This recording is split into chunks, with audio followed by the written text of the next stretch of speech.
We're going to get started. We don't have any committee meetings this month that'll be held here in front of the regular business meeting. So we're going to start with roll call. John, you want to, Commissioner Walters? John Walters, Indian River.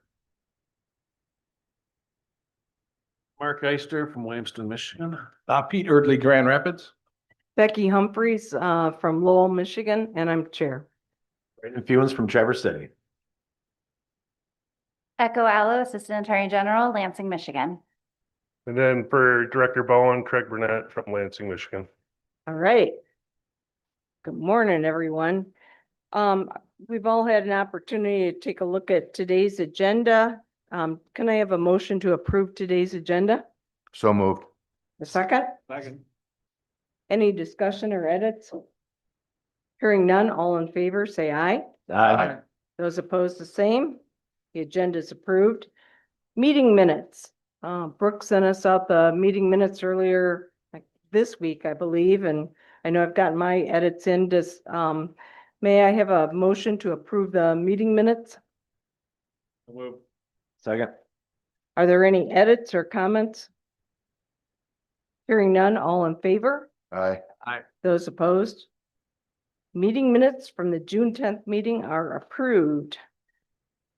I'm going to turn it over to you, Craig, for the director's report. All right, not a lot of time to warm up here.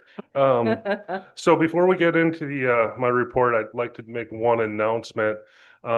Recently we have a new addition to my team in the Legislative Legal Affairs Office. She'll be helping with the NRC. Her name is Victoria McCavitt. So Victoria, if you could please stand. So she'll be helping Brooke out and me out with all the logistics of the meeting. So really happy to have her on board. Welcome. All right, so Chief Keith, if you could come up. The backbone of DNR's Hunter Education Program is its volunteer instructors. These volunteer instructors are located throughout the state and provide valuable training to Michigan citizens and future hunters. Our over 1,000 volunteer instructors assist the DNR in building and improving relationships and partnerships with Michigan citizens. Their presence within their communities help fellow citizens understand the issues impacting modern wildlife management and the need for safe and responsible hunting practices. In 2025, our instructors provided training to over 15,000 individuals. Their efforts have enabled Michigan citizens to become safe, ethical, and responsible hunters. I'd like to introduce Chief Brandon Kieft, who will present the 2025 Hunter Education Instructor of the Year Award and the 40-year Teaching Award to two very dedicated volunteers who are here with us today. I don't think I need it. So I probably could have grabbed, but I don't want to make you guys over here to the lake. See, does it work? All right, I'm not good with microphones. And they would tell you I'm on the wrong side because I usually do it over here, but they requested that I do it closer over here. So like a true CEO, we're just switching it up and doing it on the fly this morning. So I'm going to start out with the 2025 Hunter Education Volunteer Instructor of the Year. This award's going to go to a very dedicated volunteer from Fruitport, Michigan. So if I can have Mr. Brandon Poole come up here with me. I'm going to call my staff up as well if they can come up. Our Hunter Education staff, Lieutenant Tom Wanless, Second Lieutenant Steve Orange, Corporal Ken Lowell, and our specialist, Erica Moore. So this award is actually an award that they are nominated and voted on by their peers. This is not an award that we select. This is an award that's even more special because all of the volunteer instructors submit their votes for this award. So give you a little bit of bio on Brandon Poole. He's dedicated 25 years to advancing hunter education, outdoor safety, and conservation efforts in Michigan through his longstanding service as a volunteer hunter education instructor. He's demonstrated unwavering commitment to developing safe, responsible, and knowledgeable hunters while helping preserve Michigan's outdoor traditions. As a longtime lead instructor for the Norton Shores Police Department's biannual hunter education program, Brandon's helped build and sustain a highly respected educational program serving approximately 80 students annually. Under his leadership, the curriculum extends well beyond the state requirements, provides education and instruction in field safety, wildlife tracking, trapping, archery, tree stand safety, first aid, trap shooting, and rifle marksmanship. Brandon coordinates every aspect of this program, including the planning, the instructor development, the testing, the logistics, and fundraising efforts that keep this program self-sustaining.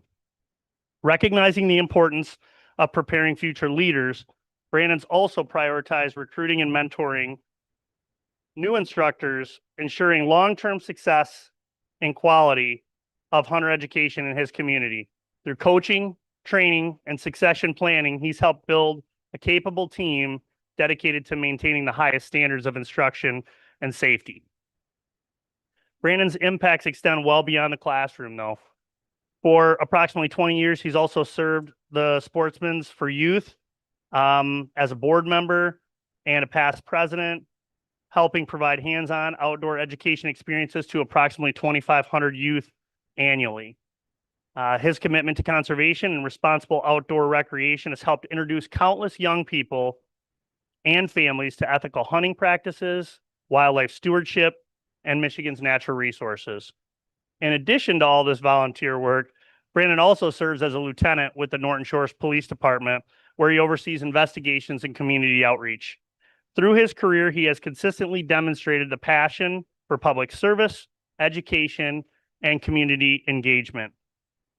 He exemplifies the values of volunteerism, conservation leadership, and dedication to outdoor education. His lasting contributions have strengthened hunter education programs, inspired future generations of hunters, and advanced responsible stewardship for Michigan's natural resources.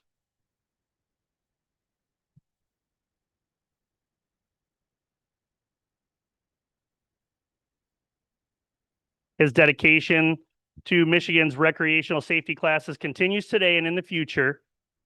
Safe and ethical hunting and trapping are all of his passions. Please join me in congratulating Mr. Brandon Poole as our 2025 Hunter Education Volunteer Instructor of the Year.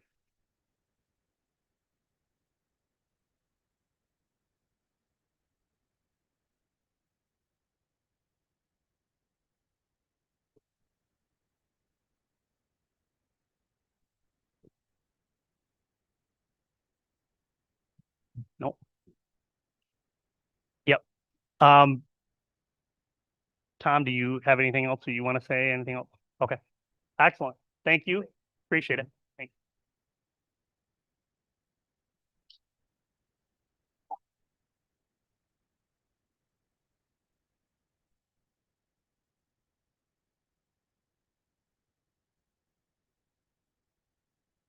All right.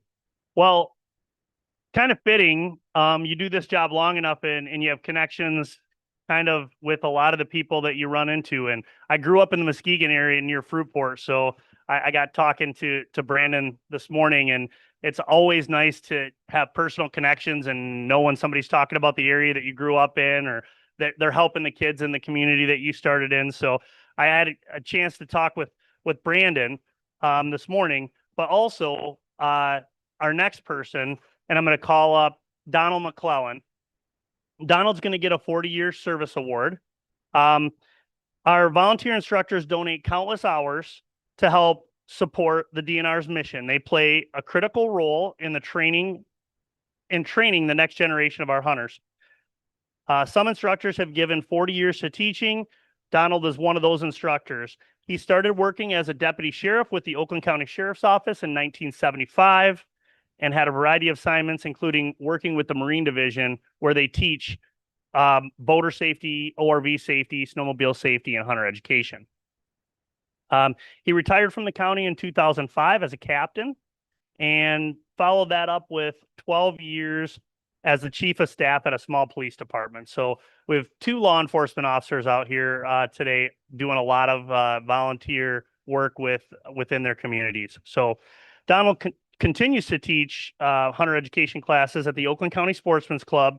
He's done that ever since his retirement, actually probably before his retirement from the Oakland County Sheriff's Office. Their program has been enhanced and exceeded the minimum hours required for hunter education program. They have live fire with rifles and shotguns, a black powder demonstration, followed by following a blood trail that they teach, instruction in shooting with bow and arrows, and a navigation compass course. They also have conservation officers attend their class to further enhance the quality of their program. A funny story there, I was assigned to Oakland County from 2006 until 2014, where I would regularly come in and talk at their hunter safety classes. In fact, I thought their course was so well done that that's where my boys took their hunter safety when they were younger. So it's definitely a great program. And I can attest to that for sending my kids through that same program. So Donald has over 40 years as a police officer, and also 40 years of teaching and educational programs, including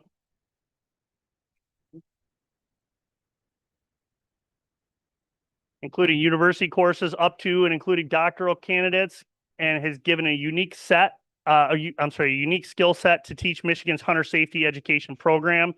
He is proud to continue working with the DNR and the Oakland County Sportsman's Club. Let's congratulate Don and thank him for his 40 years of service for hunter education.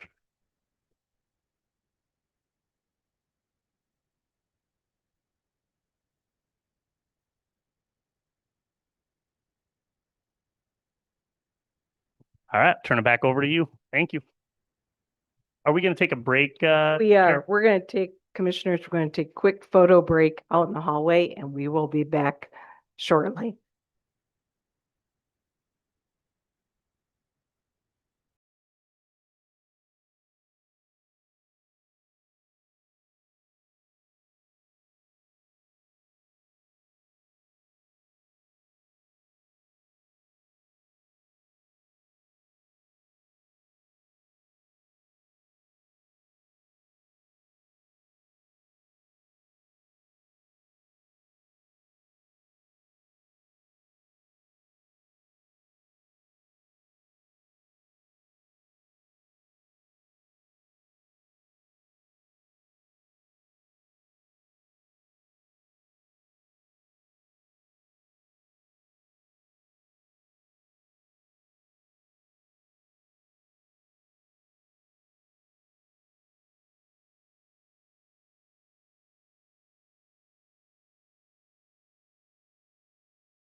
Representative, Yes.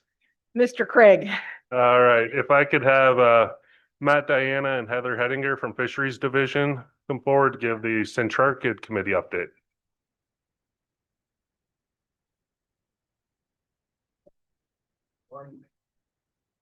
Can I ask a question before we start? Can you pronounce that word, please? One more time. I'll have to practice. I've been practicing. Did I get it right? All right. Fantastic.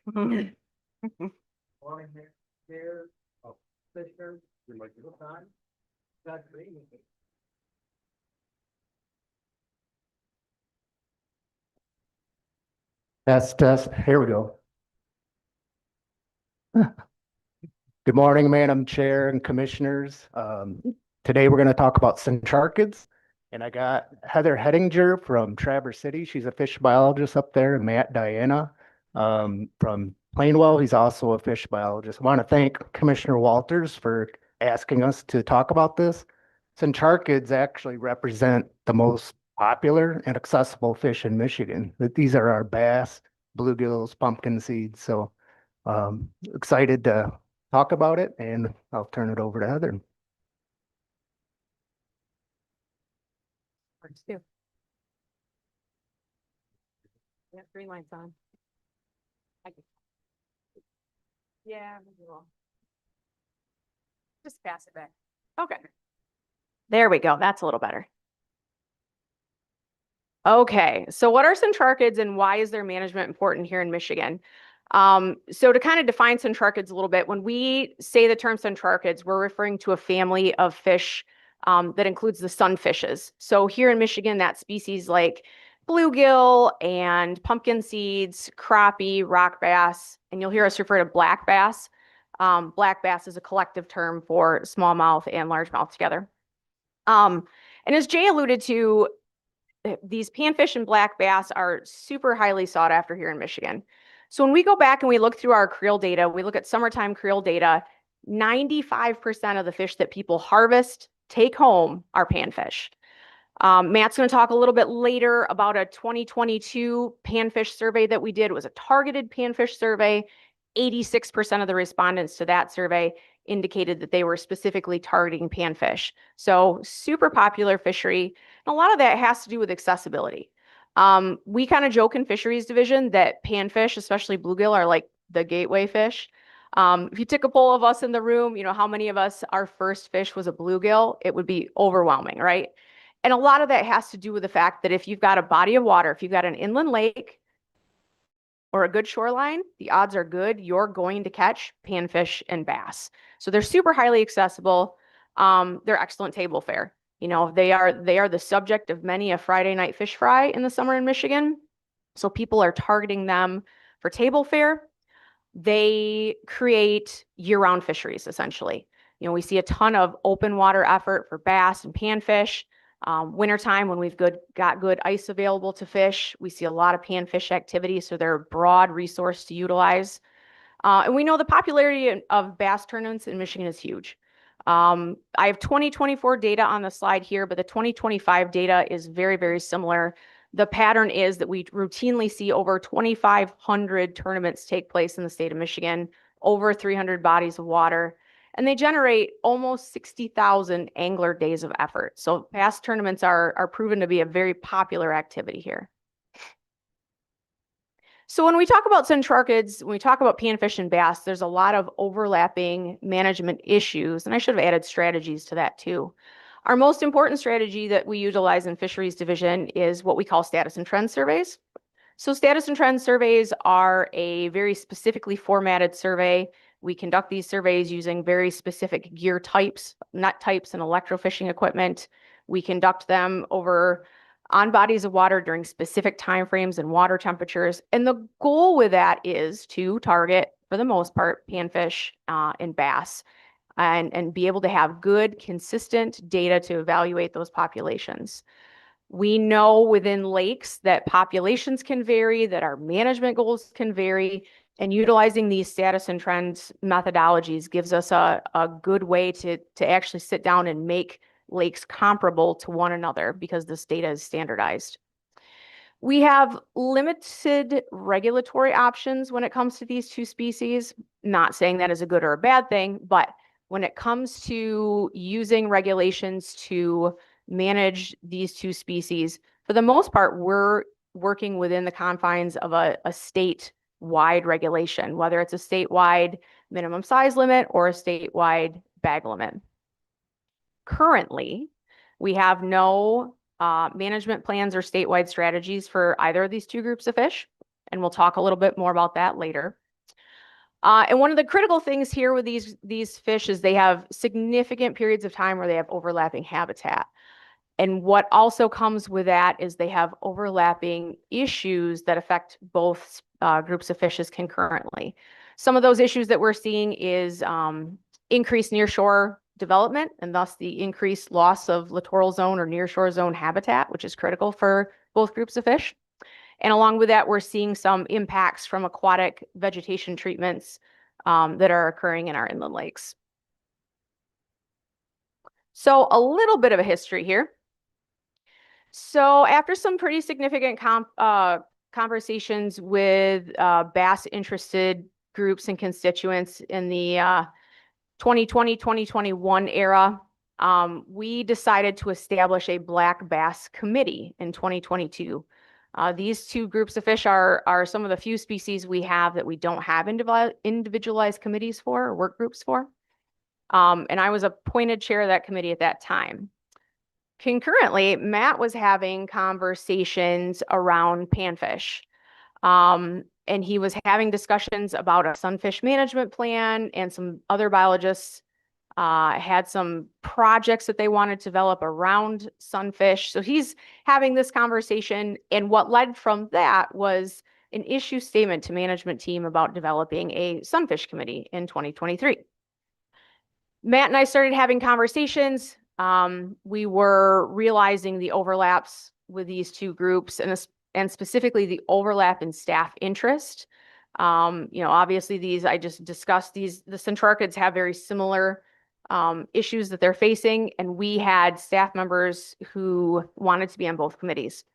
So for the sake of efficiency, both biologically and with staff time, we brought forth the idea to management team to develop a single centrarchid committee. And here we are. Heather, Mhm. are crappies in that sunfish Yeah. family? Yes, they are. Okay, so Yep. now we're including all those. Yep. Everything I rattled off in the beginning there: bluegill, pumpkin seed, crappie, rock bass, smallmouth, largemouth. Thank you. Everybody's housed in the same committee now. Mhm. Yep. So that committee process, Centrarchid Committee is an internal committee. And so we've got representation from biologists like Matt and myself. We have field technicians that are out there doing the survey efforts. We have some of our research staff and specialized staff participating. There's about a dozen of us all together that are working on this committee right now. The products that we develop in that internal committee then go forth to the Warm Water Resources Steering Committee. And that committee provides us, it's an internal and external committee. And so it provides us a really good opportunity to, vet some of the products that are coming out of the Centrarchid Committee, and gives us an opportunity to really get some technical review and some broader stakeholder group and angler input. And then, of course, a lot of our staff are also continuing to have conversations with additional stakeholder groups, whether it be individual anglers, tournament directors, bass associations, those kinds of things. So we had some discussions last summer about this MUCC resolution that you see here. And so even though MUCC is no longer a partnering organization with us, Fisheries Division, we and the Centrarchid Committee especially feels very strongly that this resolution is a statement worth pursuing. So we plan on, moving, I just mentioned the Warm Water Resources Steering Committee. We plan on upholding the language in this resolution and working with the Warm Water Resources Steering Committee, particularly to support a management plan for sunfish that Matt will get into here in a little bit. So what have we done in the past year since we came and spoke to you guys last? Well, you'll remember when we first came and presented to you, we had just had our initial committee meeting back in February. At that point in time, we sat down and we wrote our guidance document, our terms of references. We identified which staff members we wanted to have involved in this committee and who was interested in participating in the committee. We came and spoke with you all back in May. After that, that MUCC resolution that you just saw was brought forth to us. We spent some time working with them and the Warm Water Resources Steering Committee to kind of figure out what that was going to look like. We met again in November of 2025. And the focus of that particular meeting was to start moving forward on our sunfish management plan. We sat down and developed some charges. Matt solicited a smaller subset of us to work as an internal committee to begin drafting this document. Throughout the year, we've also assisted in several broader Centrarctic issues. We worked with you on language for a bass amendment here a few months ago. We helped conduct a juvenile bass survey on Burt Lake back in, I believe it was October. And we have drafted some subsequent documents based on the results of that survey work. We continue to be involved with the North Central Division of the American Fisheries Society's Centrarctic Committee. They also hold a Centrarctic Committee, and it's a broad committee with representation from all the states and provinces within the North Central Division. So some of the Plain States, Midwest, Upper Midwest, and a couple of Canadian provinces. Gives us a really good opportunity to share ideas, look at some of the literature that's come out of their survey work, discuss what's worked in other states to help us guide our decisions when it comes to survey planning. And then just recently, Matt had an opportunity to speak at the Warm Water Resources Steering Committee back in May and kind of get the wheels turning on the draft of that sunfish management plan and get their thoughts and ideas when it comes to that. So a little synopsis of Centrarctic management in Michigan. And again, we're breaking this down kind of subcommittee wise within the Centrarctic Committee into bass and sunfish. So with bass, a lot of our work centers around regulations and seasons. As I mentioned, we, for the most part, have one statewide harvest opener when it comes to bass. There are a couple of notable exceptions, Lake St. Clair and the Beaver Island Archipelago. And we have, one statewide minimum size limit, with the exception of a few inland lakes that we're actively monitoring with a 10-inch minimum size limit. We have a increased opportunity in the past 10 years that we've created with the addition of a year-round catch and immediate release season. And of course, as I mentioned, our tournament popularity in Michigan is pretty significant. And we've got the tournament registration, which gives a tournament registration system, which gets us at a lot of that information that we didn't historically know about the popularity of said tournaments. When it comes to sunfish, we have fairly liberal harvest regulations. We don't have a minimum size. We have an aggregate bag limit. We do know in Michigan that our growth on most panfish is hugely density dependent. So the number of fish in a particular body of water utilizing the resources dictates how fast or how slow these fish are going to grow. That's a pretty important factor for us to consider. We know that harvest is a pretty important management tool when it comes to panfish due to that density dependent growth. But we also know that they can be easily subjected to overharvest. So that's something we want to closely monitor as well. And we talk a fair bit, and anglers talk a fair bit about reduced size structure, kind of, stunting when it comes to panfish populations.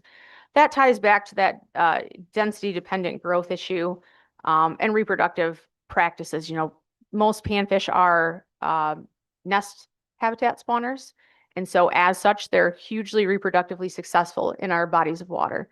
And so that leads back into harvest and harvest regulations and working closely with anglers to make sure that we're managing these Centrarctic species appropriately. And with that, I'm going to turn it over to Matt to talk about panfish survey results and where we're headed with that panfish management plan. Thanks, Heather. Yeah, I'm going to shift gears, talk more about sunfish. We use the term sunfish, panfish. Oftentimes it's collectively bluegill. collectively, so sometimes we'll use the terms interchangeably pretty heavily, but and like Commissioner Walters said, that includes crappie, even though crappie have quite different life history, harvest, population, reproduction, all that. So there's a lot of diversity within the sunfish group, and we have gotten some feedback, a lot of feedback from folks that we want potentially to look at more quality management for panfish populations. The idea that we're not just managing for harvest, but we're managing for size and numbers in order to increase the success of people fishing and their enjoyment of the fishing. So when we brought the idea of looking at experimental regulations, the idea of protecting larger fish, shifting size structures towards larger fish, reducing densities of overpopulated small fish, and like Heather said, that impacts growth and doesn't allow fish to grow as well. So when we started looking at those things, the questions became, is there interest from the Michigan public in following those types of regulatory structures to try and improve panfish? Or are they happy with things the way they are? And so we started off with a angler survey and tried to get an idea of what the Michigan anglers really wanted to see in sunfish management. And I've talked about this before, so I'm not going to go into the nitty gritty details on all the results, but the overarching kind of results was there was a strong support for the idea of doing more quality panfish management in Michigan. Anglers were very supportive of the idea of using experimental regulations or restrictive regulations in places where it made sense. They didn't want regulations to be changed statewide because one of the good things about panfish regulations the way they are is you can harvest enough fish, you can create fish fries, you can do things like that. And we don't want to impact the ability for people to harvest enough fish to get a good meal. And those kind of results were kind of the overwhelming opinions that came out of the survey work. So, but with that in mind, there was a need for managing bluegill and panfish populations more specifically on lakes where we saw stunting, overharvest, basically lakes dominated by small fish that really weren't attractive to harvest. So, but there was definitely we talked about how bluegill and panfish are an introductory fishery, and there definitely is concern about complicating regulations, making a bigger barrier to an introductory fishery. So that's something that we're very aware of and very sensitive to when we're talking about potential regulations or potential management strategies for panfish management. Go ahead, Heather. So with all of those results from the survey and all of those questions we identified, it became clear that we needed a strategy for how to do this. It involved going through the background, seeing what other states are doing, understanding what panfish management might be appropriate for Michigan, and outlining a management strategy. And so our committees talked a lot about this, and basically the best way to do that was to develop a sunfish management plan, which would very strictly outline all of those things. And we moved forward with trying to make progress on that plan. So that process is officially being initiated. We've developed a subcommittee of folks like me who are really passionate about getting panfish populations managed well. And we're working together to try to put together an outline that'll really form the framework for what that plan looks like. So far in development of the plan, we have a draft outline. We've met with staff that are working really hard on some of the invasive species issues, especially invasive vegetation management in Michigan. I think they've presented a number of different places. I'm not sure about the NRC specifically, but they've been looking very closely at what do we know about the vegetation communities in our lakes, how they're being managed by aquatic treatment control programs, chemical treatment, things like that. And what does that mean for panfish and sunfish habitat? We know very clearly from the literature that growth rates and densities of sunfish are extremely tied to habitat that's present, and vegetation is the main habitat that they utilize. So how does manipulating these inland lakes, what kind of strategies can we identify that would put out best management practices if you want to manage a lake for invasive species, but still manage a lake for good habitat for sunfish and bass? It ties to bass as well. So, yeah, we lost this one, but that's okay. And so we've been meeting with the vegetation committee to really kind of tease some of that out, get the data that we can, include those kind of analyses in the panfish management plan. And currently we are working this summer to try to make more progress on that plan. Go ahead, Heather. The plan's got a lot of goals, and I've kind of already hashed a little bit of that out, but we really want to be able to document what the research, what other states are doing, and what we should be doing or could be doing in Michigan to better manage panfish populations. We want a document that can go through what are the issues we're facing, and how do we address those issues with specific fisheries management. Ultimately, the goal will be to develop very specific guidelines. Those guidelines could be regulations that could be implemented in certain situations. It could be habitat management. It will likely be both, a combination of those things. But these guidelines can be used by managers when they're trying to look at their sunfish populations and improve the size structure. Very specifically, we also want to identify what's needed to better understand that future research needs, future management needs, future kind of experimental evaluation of regulations. We don't want to put anything in place that we can't evaluate and look at how it's reacting and how it's if it's being successful.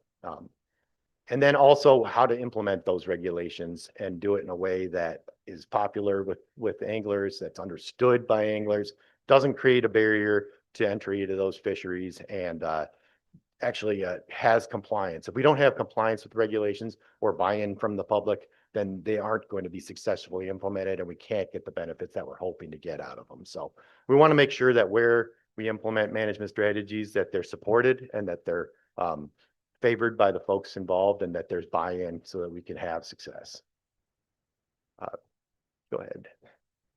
So in addition to the plan itself, the subcommittee has developed a set of charges, basically draft charges. These are things that we'll bring to our management team and get feedback on where are places besides developing a management plan that we can make progress on. Our first step is we really want to get that survey that was talked about published, so that data is out there and available for everybody. You know, it was a great statewide survey with a lot of responses. Almost 9,000 anglers weighed in on what they wanted to see from a sunfish management perspective. I presented that to both the MUCC, to the Warm Water Steering Committee, the Michigan Inland Lakes and Streams Association, you know, really kind of pushing for this is what people want. This is what we're talking about doing in Michigan. And we've received support in that in all places. That's one of the things that led to the MUCC resolution that Heather referred to, was talking about it. You know, I didn't go to the MUCC to talk about sunfish regulations, but as seems to happen when I get involved with a committee like that, the conversation went that way, and they were really supportive. So what can we do to help, and develop the resolution saying MUCC will get involved and wants to be involved through that process. Unfortunately, it won't be MUCC specifically now, but we do have other angler groups that we're going to bring into that process through the Warm Water Steering Committee as the main mechanism, but other opportunities where we can as well. Obviously, one of our charges was to develop the sunfish management plan. I've talked about the strategies there. The one thing I didn't mention is we do want to look very closely at crappie management and whether we should be treating them separately or differently than sunfish. They have different life histories, different age and size structure, and as a result, there's different issues related to them. Many states manage them separately from sunfish.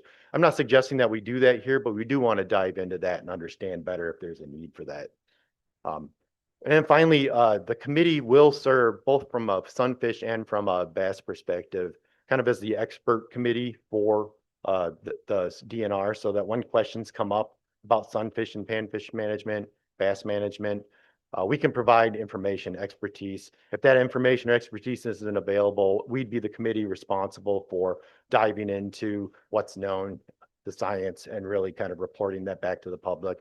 We'll continue to interact with the public on those kind of things, and other biologists and whatnot on, you know, how can we help support people's need for information, people's need for expertise when it comes to centrarchid issues. So finally, kind of our next steps and what we're planning to do moving forward. Progress on sunfish management plan. We keep presenting kind of steps in the stages moving towards having a plan. It's a complicated process, but we want to get through that process. We want to have real tangible results. So we're hoping to make good progress in the next year. And if we are doing an update in the future, have real tangible drafts of that and work that through. We want to continue developing similar charges to what we just talked about with the Sunfish Committee for the bass component of it. We do have some conversations. We have a big list of potential charges that we need to kind of refine and figure out what are going to be the focus strategies for bass going forward. A little more complicated, I think, some higher hanging fruit. So that's taken a little longer to develop.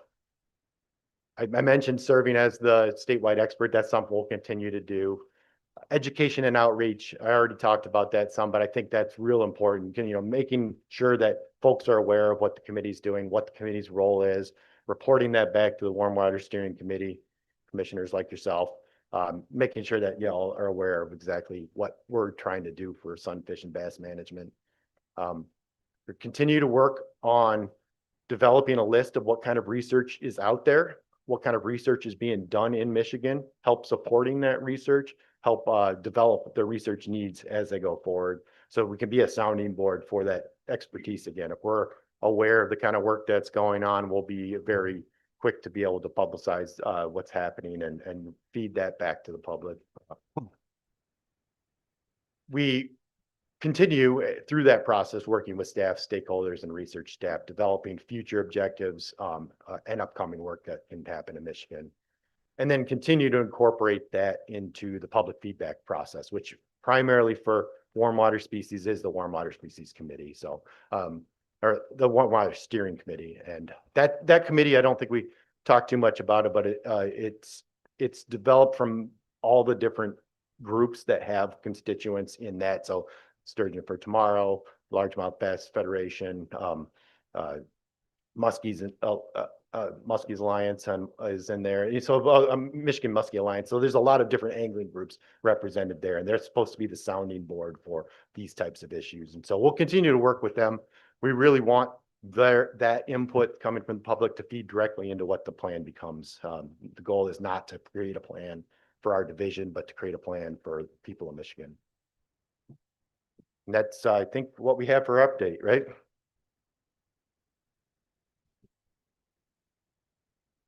Two concerns come to mind, and thank you for a wonderful presentation and the background and the present day plans that you got, and then moving forward.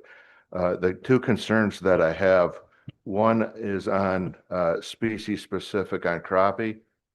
I think if we are looking at crappie specifically in a subcategory from a regulatory standpoint, I think we need to heighten that effort because there are lakes in Michigan that can clearly get out harvested and really devastate that population. And the last thing we want to do is over harvest and underpopulate. So if I could request that the committee pay very close attention to that and bring something back to us that may make some sense in a separate category than the other panfish, that would be fantastic. The other concern that I have is more holistic on the entire, and I'll try to pronounce this, Sencharted. How'd I do? All right. I mispronounced it, I know. Nonetheless, because they are nesting species during their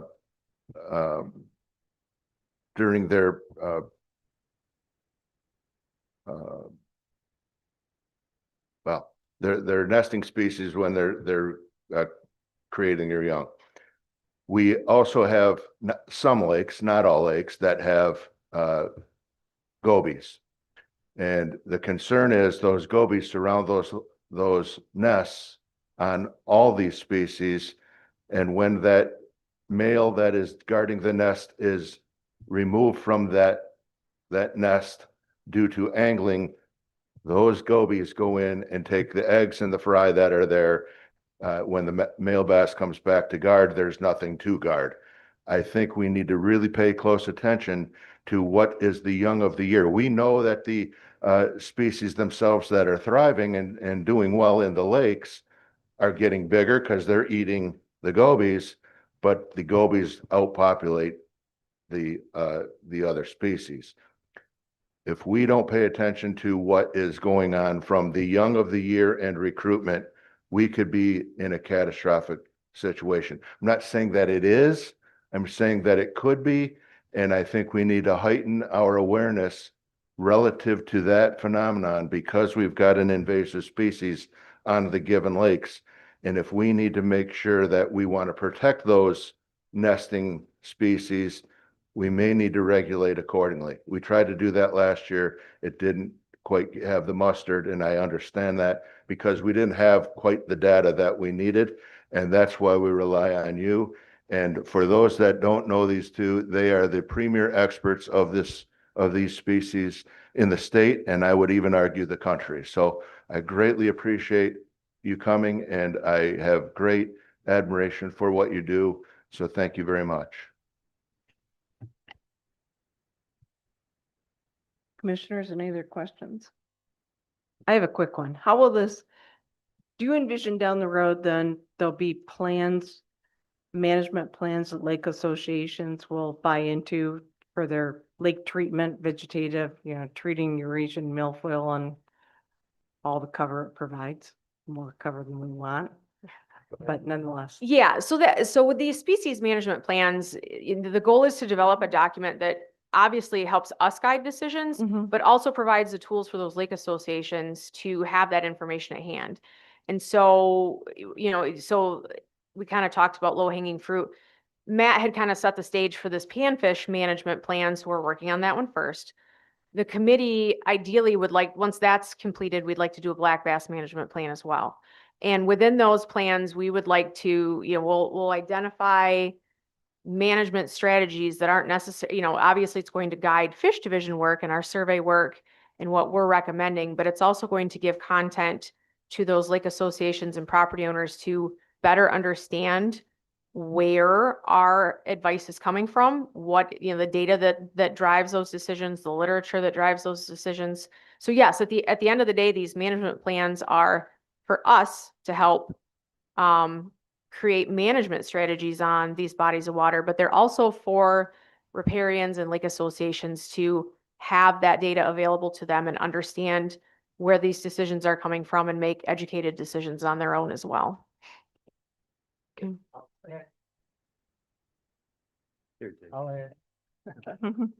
I'll add to that we work with other agencies as well, like Eagle Yeah. and Michigan Lakes and Streams Association, and they have best management practices for vegetation in lakes. So a lot of that's out there. We're hoping that maybe this will be extra information that people will pay attention to, that it's important for these fish species. So it'll add to what's out there, I think. Right. Thank you. Second. Oh, I'm sorry. How do you differentiate between a stunted population and a population of fish that's being harvested, the larger fish? When I fish on some public lakes for bass, you rarely catch a fish over 14 inches because people are keeping those fish. So how do you differentiate between a stunted bluegill population and a population that's being harvested? I can. Stunting is a complicated issue, and it can be caused by a number of factors. Heather mentioned density dependent growth. If there's too many fish out there and they're competing for resources, they don't grow very well. If the larger fish are being harvested off of a population, the younger fish do better. They're not competing with those bigger fish as much. Their growth rates therefore decline, and you end up with stunting. And stunting very specifically is talking about usually a shifting and reproductive strategy. So when the bigger fish aren't present, the younger fish are more successful in nesting. And so they mature earlier. And especially with bluegill, but also with bass, once they mature, they start putting energy into gonad development instead of body size. And so you'll see reproduction going on. You'll see little males guarding the nest. Males guard the nest of both species.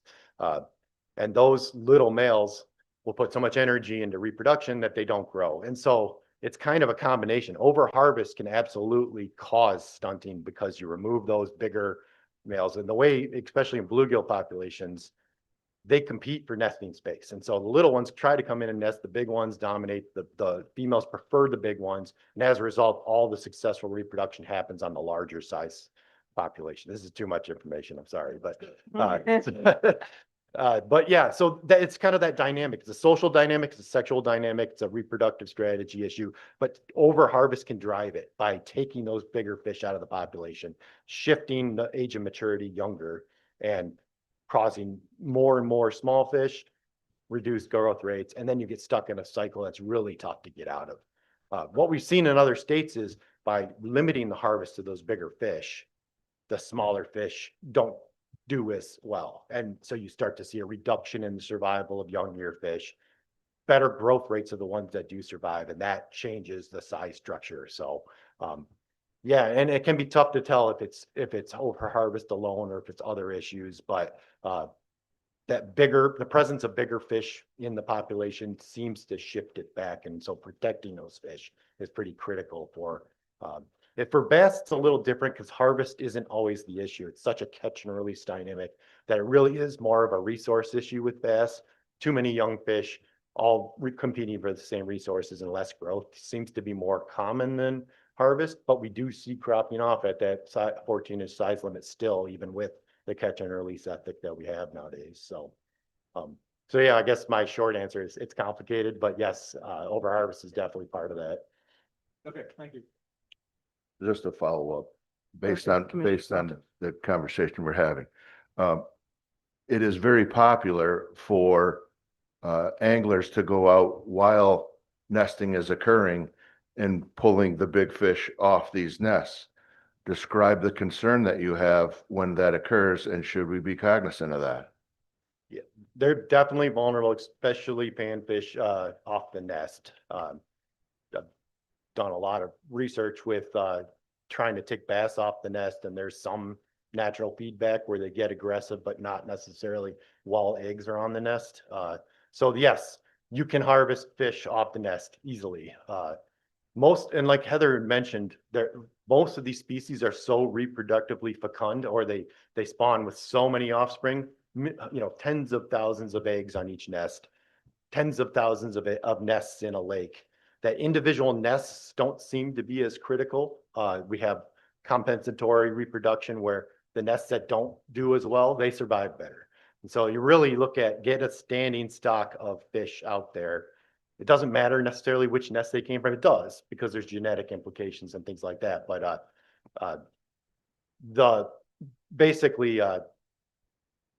because they spawn so readily, the individual impacts of individual nests that are harvested aren't quite as big of an issue. I think it's a bigger issue when somebody's sitting on a nest and picking every single fish off and that kind of thing, and you end up destroying a colony. But there's other colonies in most of these lakes, and we don't see reproduction being the biggest issue in most places. There are complications in places where the nest predators might be invasive species like bilbies, or you're saying like that we need to better understand. But what we do see is when a fish is removed from the nest, in all cases, nest predators destroy the nest, and that nest is not successful. That nest has to be guarded. So there is some concerns with spawning.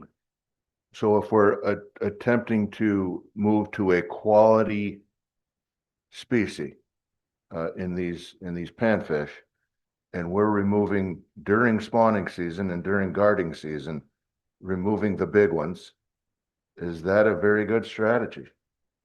And that's where the additional bag limits can help.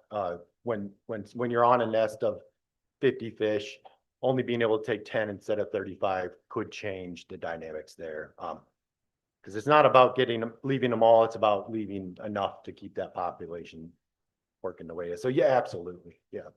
Thank you. All right, Well, thank you.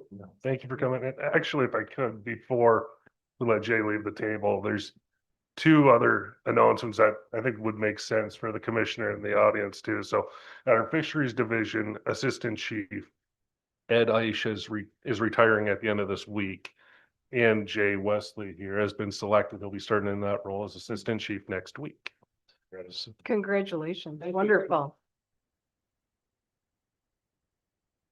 Thank you. And then in the back of the room, we have a new assistant chief in our law enforcement division, and that is Todd Siska. So we've had some changes and we have two great new assistant chiefs. Congratulations. Thank you.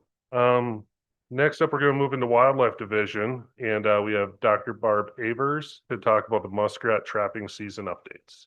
And Chief Thompson will be coming as well.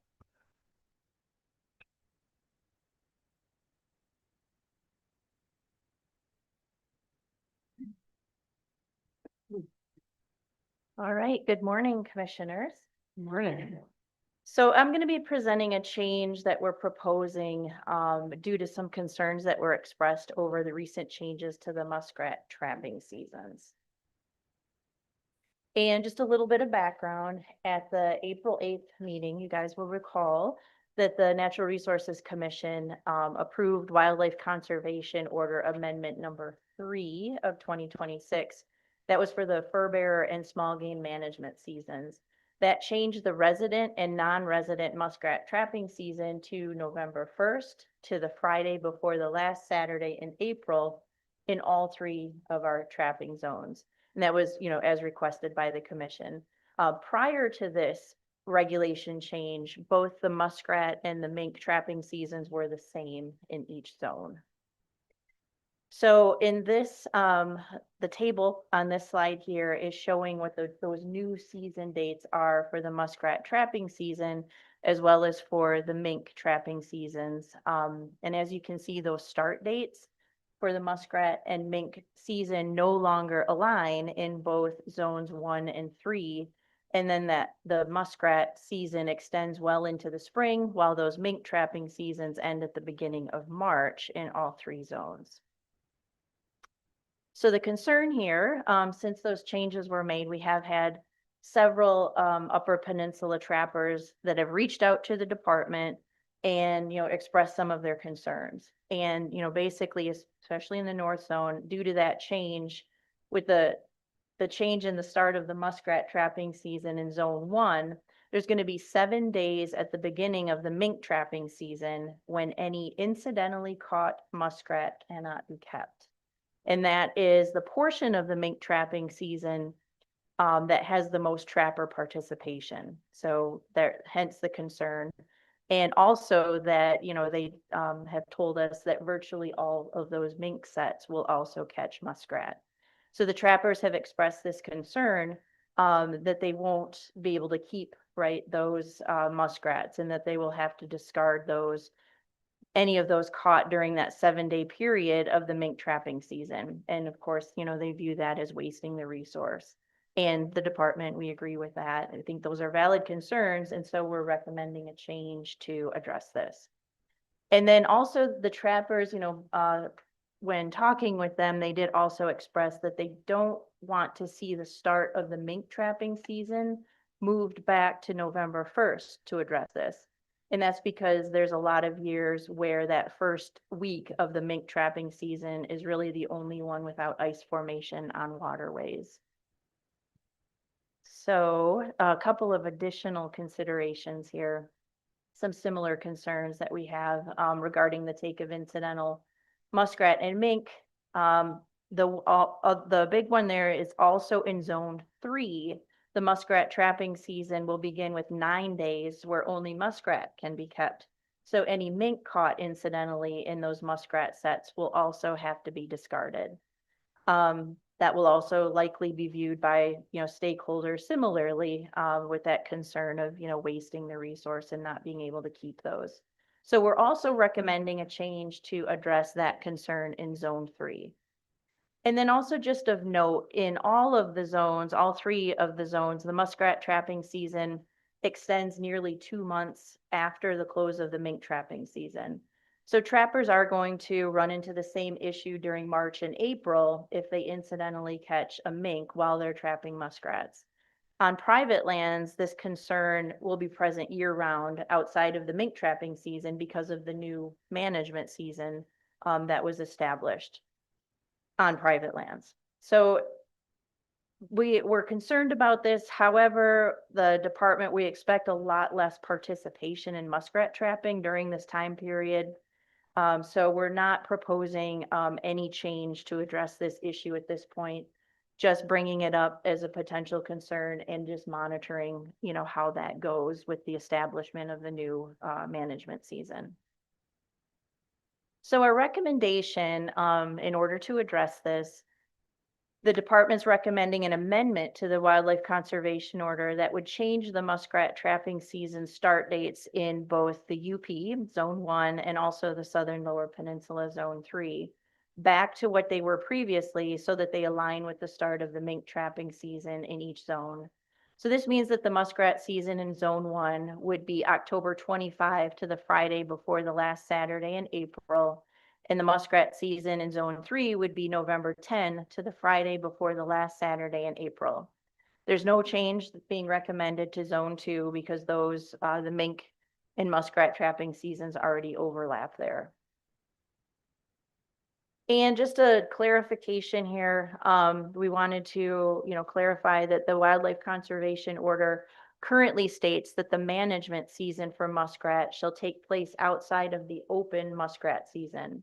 So as a result of that, the management season is going to automatically shift so that there's not going to be any gaps between the muskrat trapping and management seasons in each zone. So we don't need any amendments there. And then unfortunately, you know, due to the timing of this change will not be incorporated into the printed version of the fur bearer harvest regulations summary. However, the department will plan on communicating these changes to the public and will make updates to the online version once if the regulation is approved and once that's approved. And that is it, just nice and short. The department would like to thank the trappers that did contact us and express those concerns and also talk through some potential solutions with us.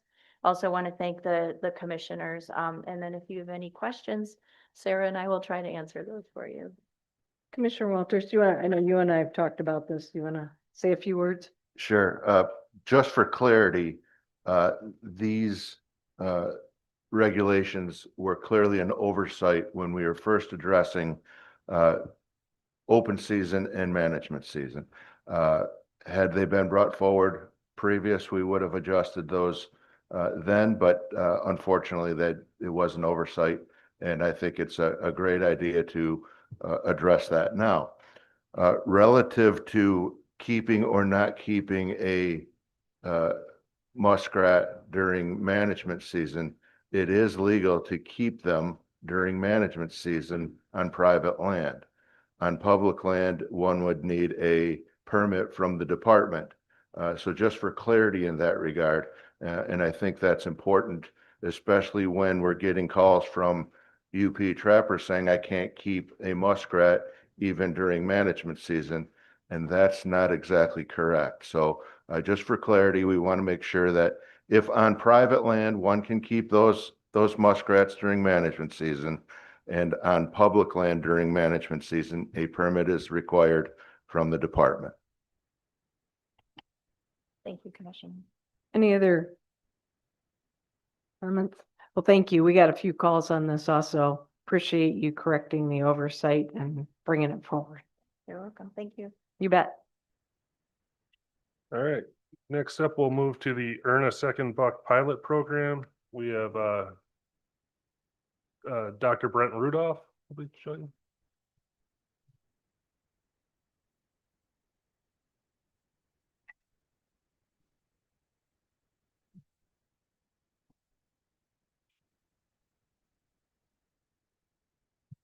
Hey, good morning, everybody. Continuing on our 2027 deer regulations journey here today with you all. Happy to talk about the proposed Earn a Second Buck pilot program that we're working in collaboration with you all to develop. Just an overview of what we'll cover here. First of all, there's a few pilot criteria that were established by the commission at the May meeting that we're looking at building the recommendations to meet those criteria. We'll talk about the regulations changes and the license products that we're working on developing to be able to support this program. We'll discuss the antlerless harvest reporting and verification process how the earn a second buck bonus tag will be authorized. So that is that second buck tag that will be allow folks to take a second buck in the Lower Peninsula, even with the single antler deer restriction coming. And then talk about the evaluation, our proposed approach for a paired set of counties that will be under regulations and not under the earn a second buck regulations and timeline for that. And of course, question and answer and discussion at the end as well, not noted there. So just for the context here, once again, we have a few changes coming in 2027. And those included our statement of initiating this pilot program to include the following. First of all, that second buck tag is going to be required to have a 4-point on a side minimum antler point restriction. So any deer taken after folks qualify for and purchase that tag, any antler deer taken will have to have at least 4 points on one side. We are asked to develop a treatment and control area within Zone 3 for that comparison. We were asked to give recommendations on the duration and geographic region that will be sufficient to provide a science-based evaluation of the impacts of earn a second buck on antlerless harvest. And we've been asked to address an enforcement mechanism and hunter reporting requirements to track that antlerless harvest and develop some criteria for pre-pilot data collection in 2026, heading into the pilot program. Finally, as we pointed out, in order to roll this out for 2027 implementation, we've got a number of licensing and software system changes that we'll need to make. That's about a 6-month process because that includes working with vendors that support some of those systems. And so for us to be ready to go when licenses go on sale starting March 1st, 2027, that set the criteria here where we're bringing this for information here this month, and we'll need action next month to be able to get the rest of those steps rolling and everything in place. So that's all the background context. Looking then at stepping through some of those components that we've laid out here in this Waco Amendment number 7. I'm going to start with discussing that eligibility and the licensed products that we are creating as part of this process. So to be clear, we're not creating any new licenses. We don't have the authority to do that. That's established legislatively, but the types of licenses that we have the ability to sell can be packaged in various ways. We're therefore creating this new package of what we're calling the Earn a Second Buck license product in order to get establish the eligibility of folks that will be able to purchase the second buck tag. And to be clear, individuals, as we've laid this order out, cannot have purchased what our older traditional combination licenses been. That's by law, because that would give them in a situation to take 3 bucks if they became eligible for that other buck tag. But they also cannot purchase the single deer license. Well, it's going to be clear, in the past, hunters have always had to have the choice. Most of them are looking at the single deer license or the combination license. So in 2027, hunters will also have the choice of this Earn a Second Buck license product.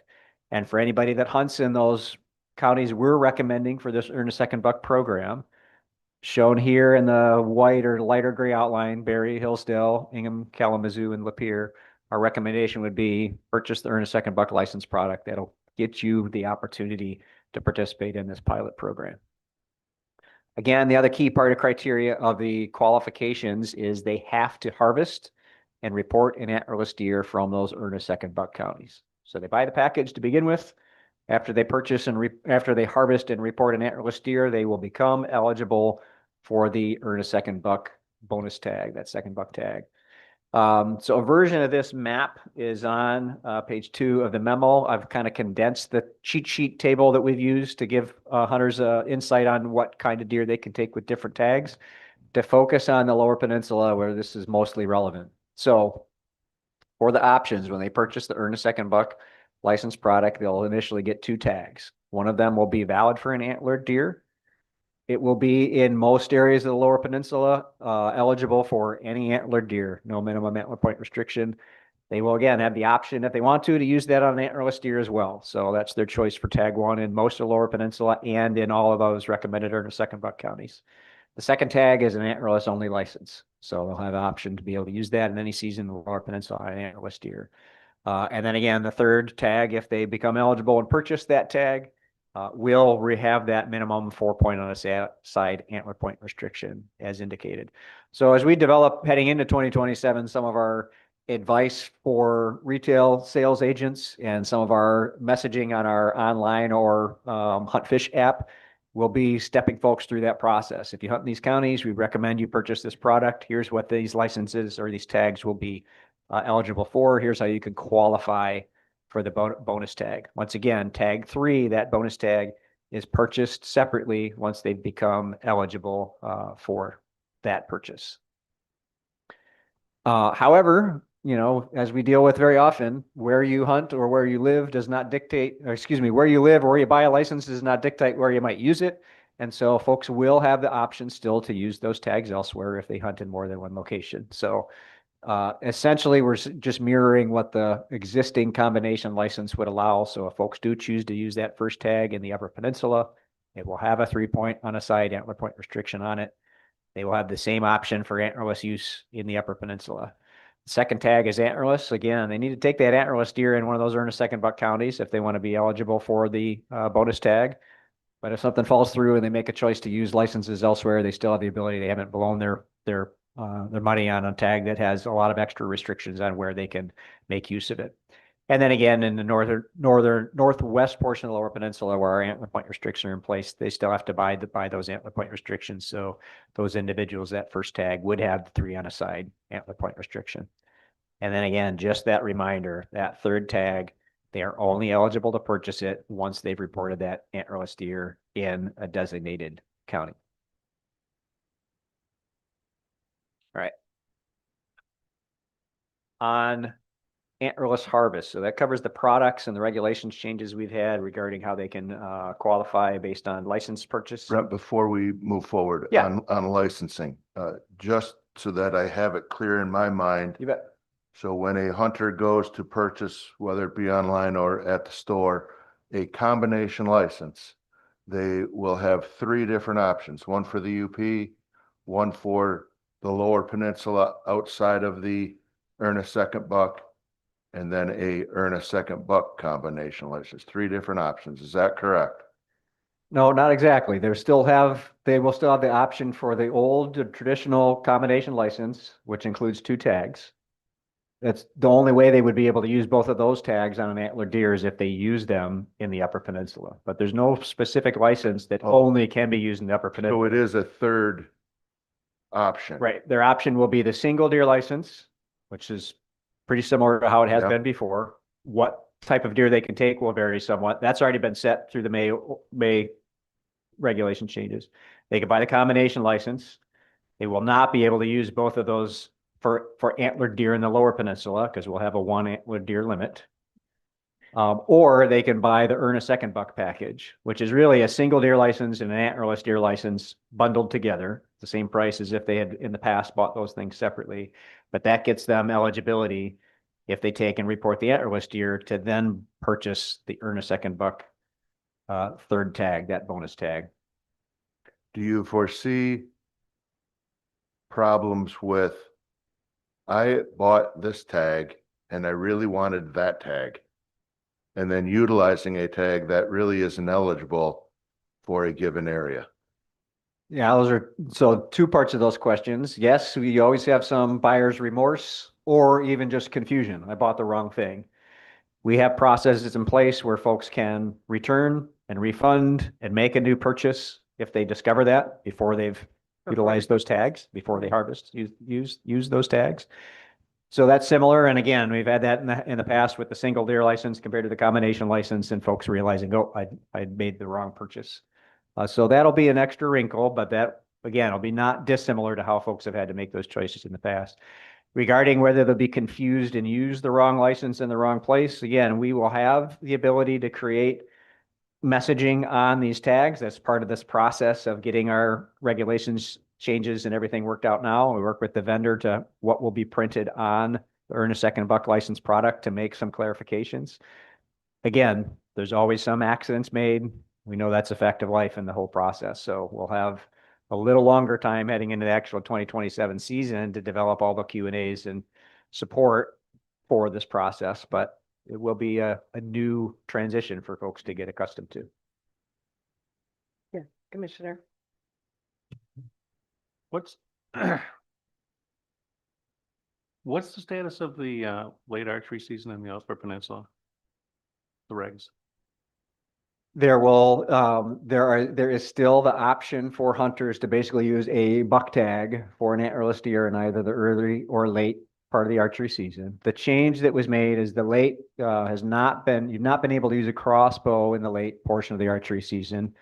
We've made the change from the May amendment so that hunters with a senior license, and we've already had some exceptions for hunters with disabilities, will be able to do that. So that's the only change that it affected our late archery portion of the Upper Peninsula. Thank you. I have a question before we move on from this. There's been some confusion. This, earn a second buck combo tag that would be available next year. There's no indication of changing prices or anything beyond, I mean, that's legislative authority. So out-of-state hunters that wanted to purchase that and hunt in those counties would still fall under the legislative license fee. So they'd pay their out-of-state rates just like they would for a regular combo, correct? Correct. Yeah. Okay, Yep. just to clarify. Only flexibility on pricing is discounting authorities on antlerless licenses. We don't have there's no authority for that for any of the buck licenses. And again, we're using existing licenses just packaged in a new way compared to how we have. Yeah. Yep. I just wanted to clarify. Yeah, absolutely. And again, some of the requirement, we really have one big part of this requirement is by still having options for the traditional combination license to allow 2 deer to be taken in the Upper Peninsula. We've got to reconfigure some of these availabilities so that we have the Yeah. right criteria and cannot have folks in a situation, again, since the licenses it's not a UP license, it's a license that can be used anywhere in the state. So the old combination license with a bonus tag would give the folks the opportunity to take 3 bucks. So we cannot sell licenses in that scenario. Configuration, yeah. Yeah. Good, thank you. I know there is, it's condensed to a few bullets and a few parts of the table, but there are a lot of moving parts in this to understand. So appreciate the questions and make sure there's clarification here.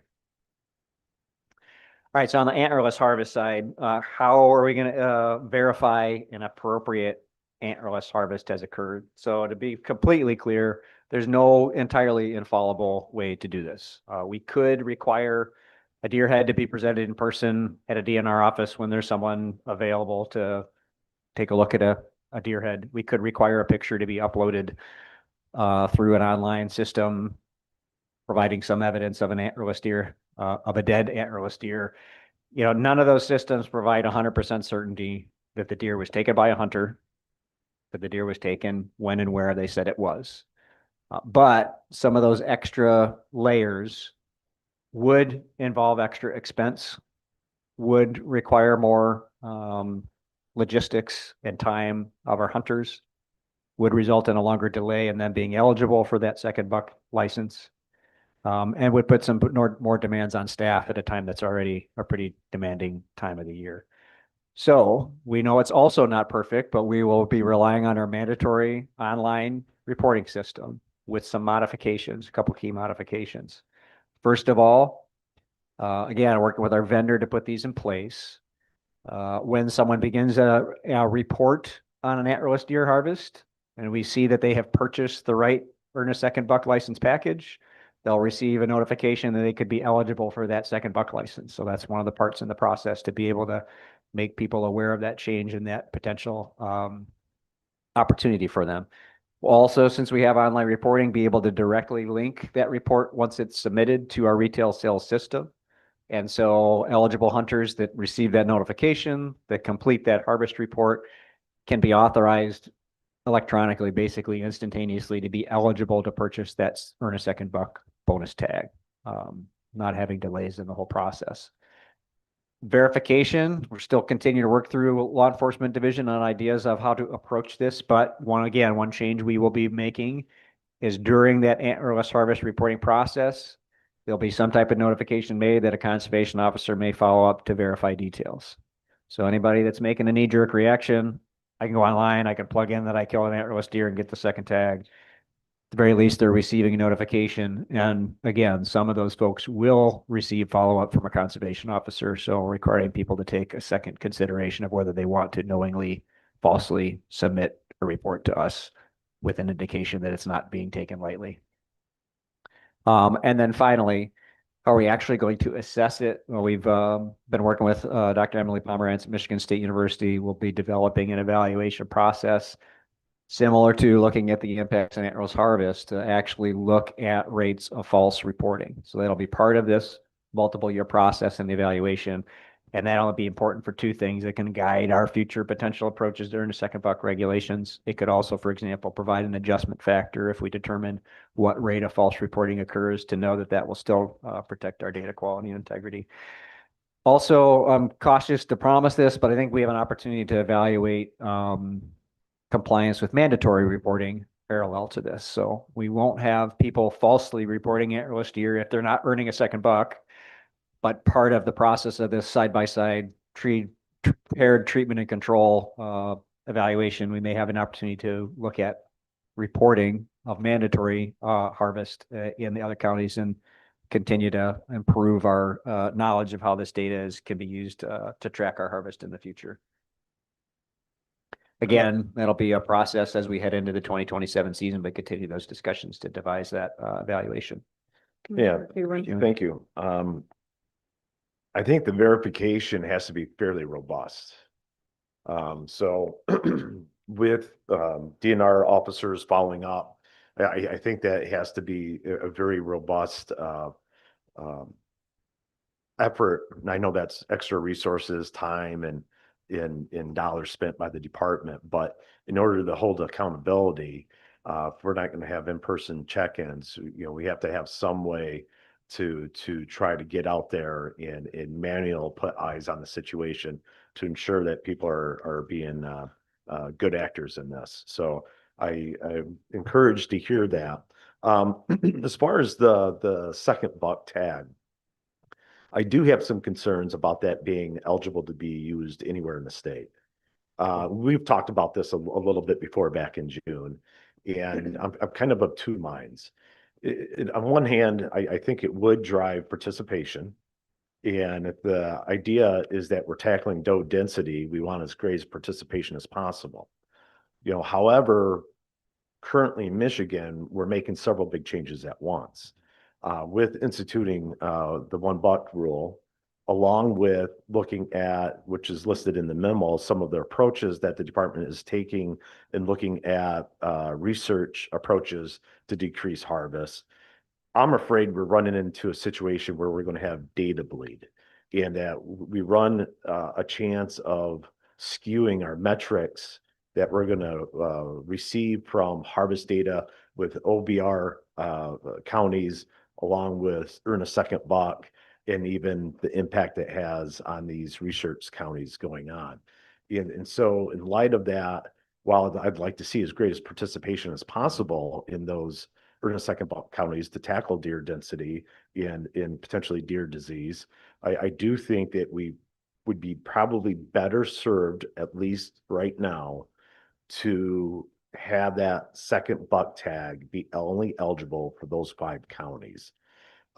And so I'm just very concerned about the data bleed. I mean, I feel like we're kind of shifting gears right now as a community with trying to establish scientific baseline metrics, and we're doing a couple different big lever pulls at once, and we all realize that there's complexity to that.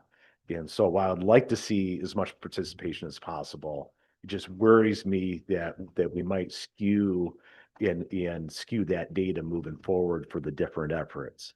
So I just throw that out there. I would really like to see the staff just kind of discuss that in a little bit more depth, especially before any actions that are taken in August. But that's a concern of mine. Thanks, Commissioner Fewens. Yeah, we've had discussion about both of those approaches. So to address a few of the things in order, regarding investigation processes, a follow-up, Chief Keefe can probably address that if we want to. And again, we'll continue to evaluate pros and cons. We'll continue to work with them on messaging on what folks will receive in the pop-up. We'll work with them on how we can share that information back and forth as reports being made. He could share some insights while also not entirely revealing how many contacts might be made and other things, so folks can't game the system if they're trying to figure out a way to get away with something. But yeah, we're confident it is an extra demand, but officers are good at their job. It's a little different regulation to think about, but we've got some tools available to assist in the process. Regarding, and just to be clear regarding potential restrictions on that buck tag, for other folks here listening, our thought was, it's not a foregone conclusion this is going to increase antlerless harvest, but we want this tool to be effective, right? So part of our approach here is a pilot for the evaluation. Part of it is thinking what's going to best motivate that extra antlerless harvest. And as you kind of alluded to, we feel having some flexibility where that second buck tag can be used can only be a benefit to get more people motivated to take that qualifying antlerless deer in those designated counties. At the same time, from our past harvest reports, we've seen, I think, something like 80% of folks that take 2 bucks take them in the same county, not even the same region, but the same county. So I still think the vast majority of people most likely would be using them in the same place. But having that flexibility, if they get an invitation to hunt elsewhere or have a deer camp elsewhere or whatnot, hopefully would be an extra motivation to try and really increase antlerless harvesting. And if we hadn't made the change to OBR, I would be all about that. And this, if it was, Fair enough. last Yep. year was the status quo. I just think that with making that change as well, we just have to be extremely careful that, the data that we're getting from these efforts are as accurate as possible. And that's where my worry is. I'll ask a clarifying question. I just want to understand what you're asking. So before we made this, if we make this change, if we make it to just those 5 counties, won't that put it just back to the regulation we had before 1 buck? I mean, like before May? Because if they can, what's going to motivate them to take more antlerless deer if before, when they could take 2 bucks in their county, they didn't take another antlerless deer? I just want to understand what you're trying to get at there. Well, I think in this situation, there would still be the motivation because otherwise you would not be eligible for a second buck at all. Yeah, so Commissioner Funes, you're suggesting everything we've recommended here, just that the second buck tag, once they become eligible and purchase it, they have to use it In the 5 counties. in the 5 counties or in the same county that they do. Correct. And once again, I'm just looking at it, and maybe I'm wrong. Yeah, I'm not a scientist by any means, but I just see, the potential to kind of skew data with some of these other efforts. Now, maybe that's a concern that's unfounded that I have. Maybe I'm just wrong. I was going to say, So- really, it's a question. We asked them to develop a pilot. So the question is, are you worried about if that second buck, which we know will be a smaller number, is used outside those 5 counties in skewing our other data in terms of 1 buck and what's occurring? Yeah, there's 2 parts to it. For one thing, to make clear, any harvest that's reported is reported to a specific tag.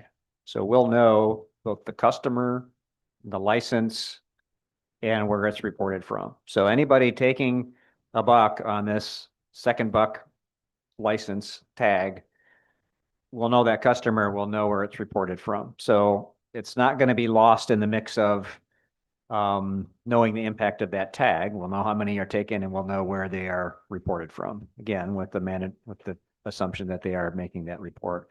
So we'll be able to sort that out and see, hey, how many people that then qualified by taking an antlerless deer in Berry County then took a buck in the UP or the Northern Lower or in the same county. We can sort that out on the data side.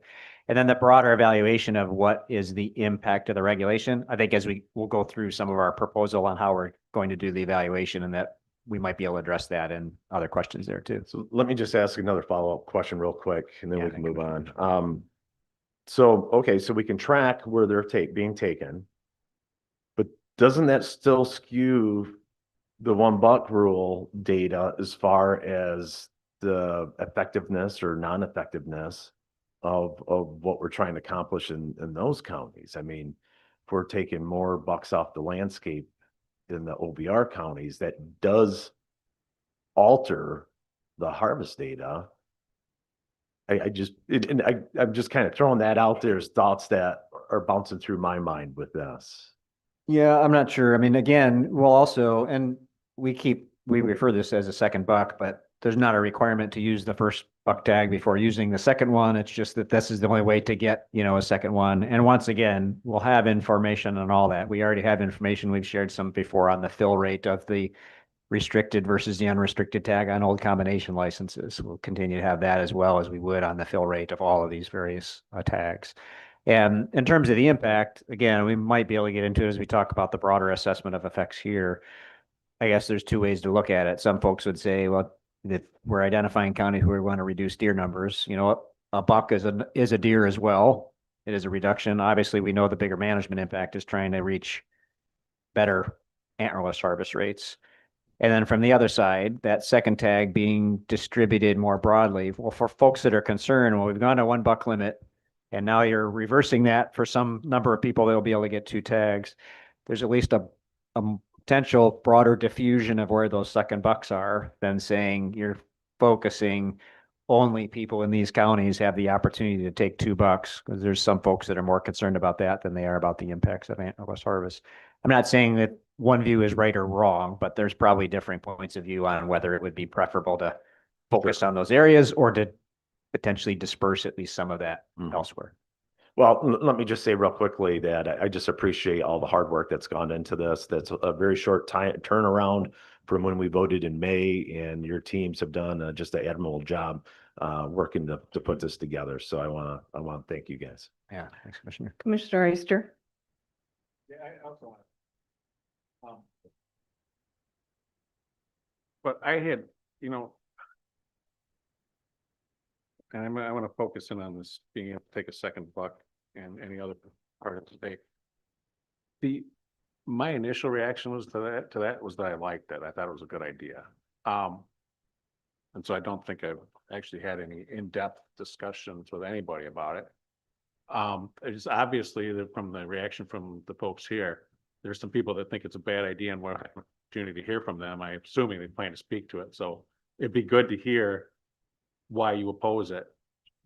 Well, I'm assuming that staff had heard from some already with regards to the reason they oppose it. And what was staff consideration against having that? But I just want to try and understand this issue better. So what reasons did you think of and dismissed that would play against providing that second tag any person else? There were probably 2, and Sarah, you're probably part of the conversation as well, so you can chime in as well. I think there are really 2 things. One is a buck license or buck tag that's potentially only eligible to be used in 1 county or the cluster of counties or whatever is another very new thing. Already throwing a lot of new things at hunters, and so there was some reservation that it might be better just to say it's just like that old combination license restricted tag. It's 4 on a side anywhere you want to use it. The second was again really saying what's more likely to provide a higher motivation for antlerless harvest. We're going to evaluate the impacts in antlerless harvest, but we want this tool to be successful and more flexibility. If someone's going to use it in the same county anyway, we think many of them will, probably doesn't matter.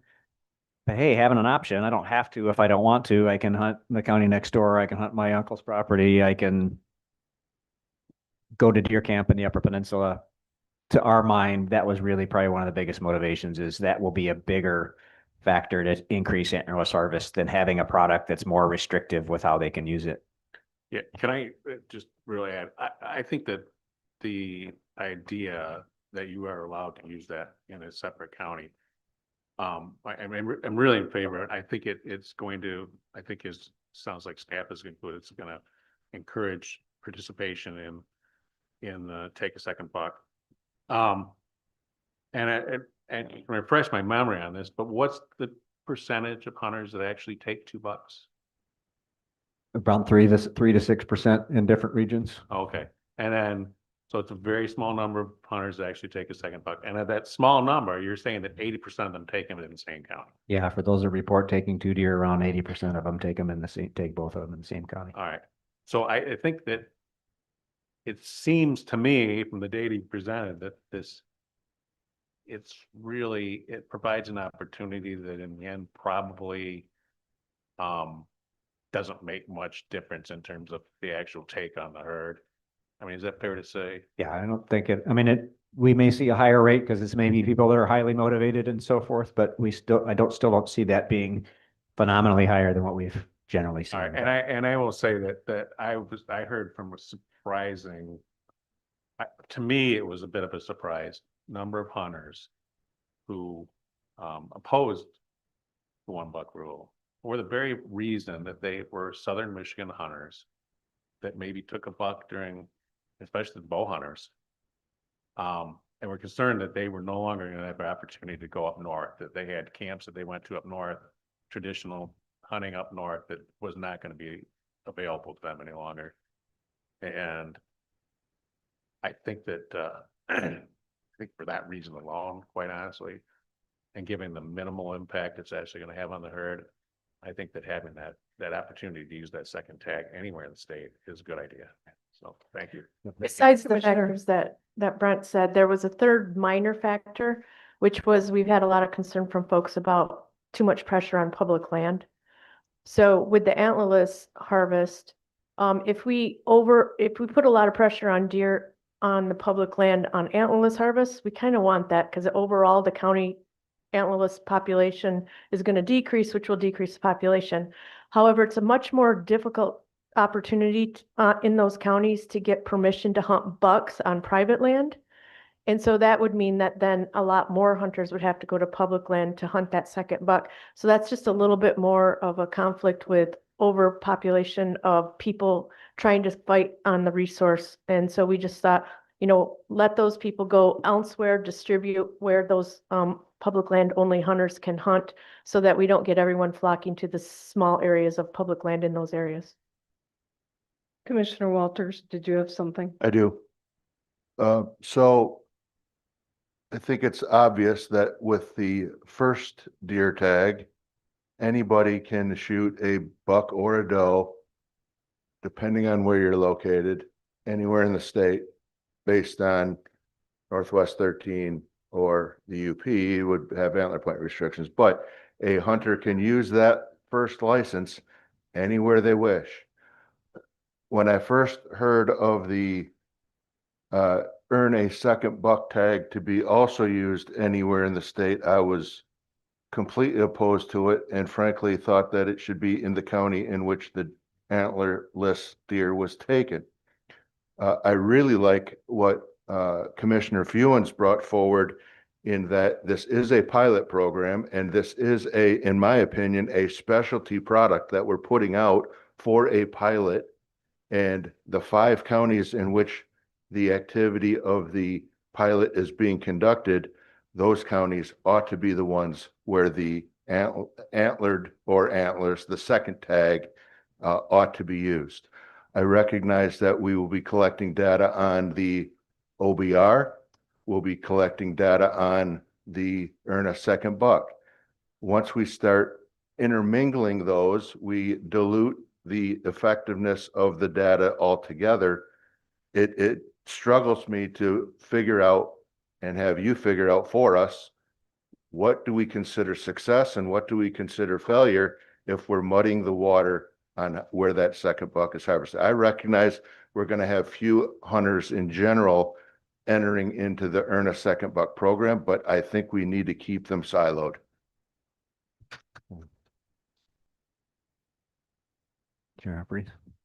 One question I have is, what's our variability in licensed buyers every year? We have an open entry system that we keep forgetting about. This isn't a quota system, so we're open that people can buy a deer license and it either goes up or down. During COVID, we saw a nice little bump up, which was nice for everyone. It's been diminishing or going down since then, but how much does that vary in the state?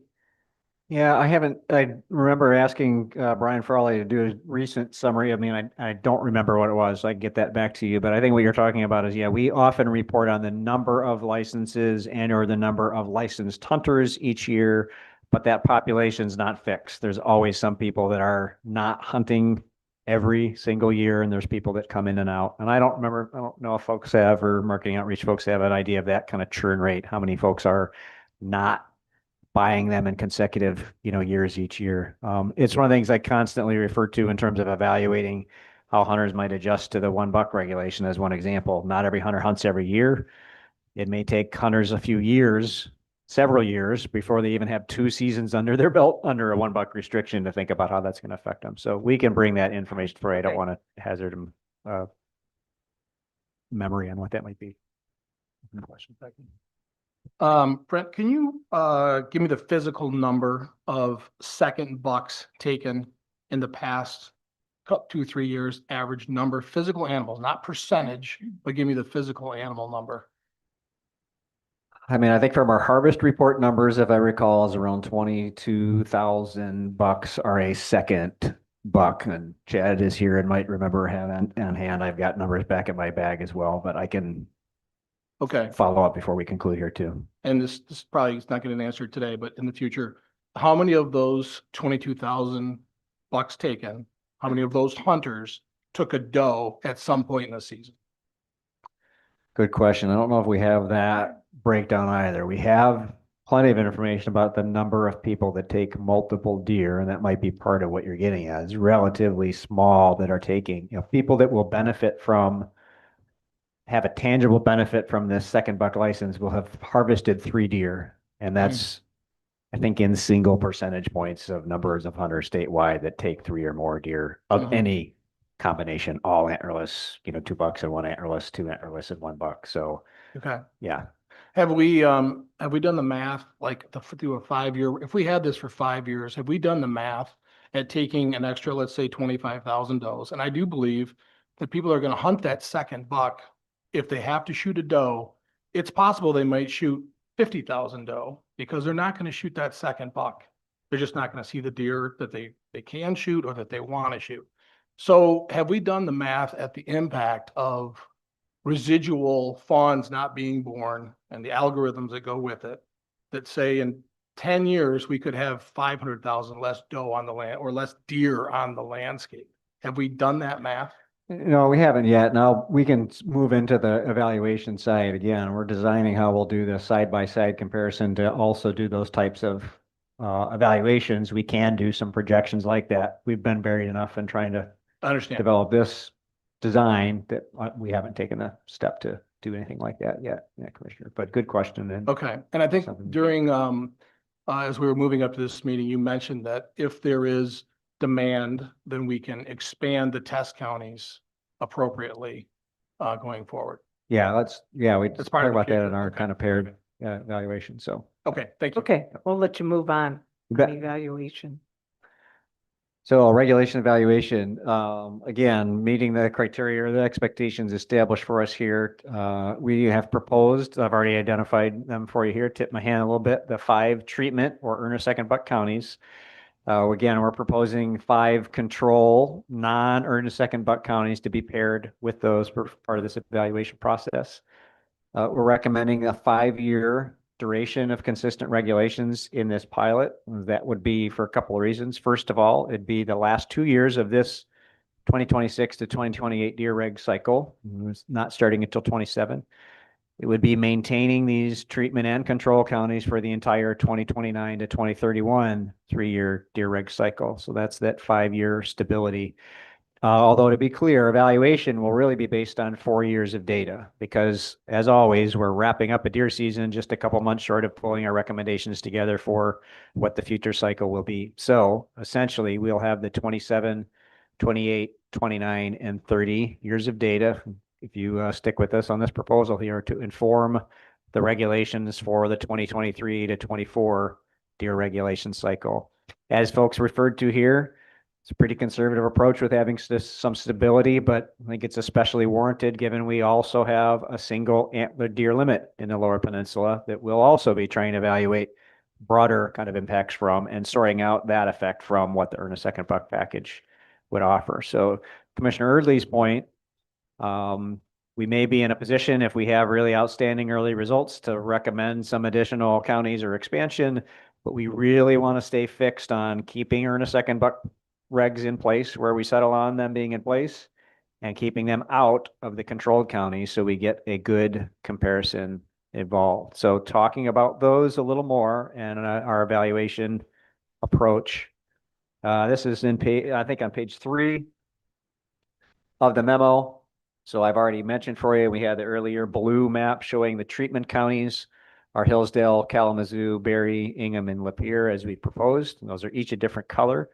And then the other set of 5 counties paired with them, Hillsdale, as they earn a second buck county, we would pair with Lenawee County. Both of them are green.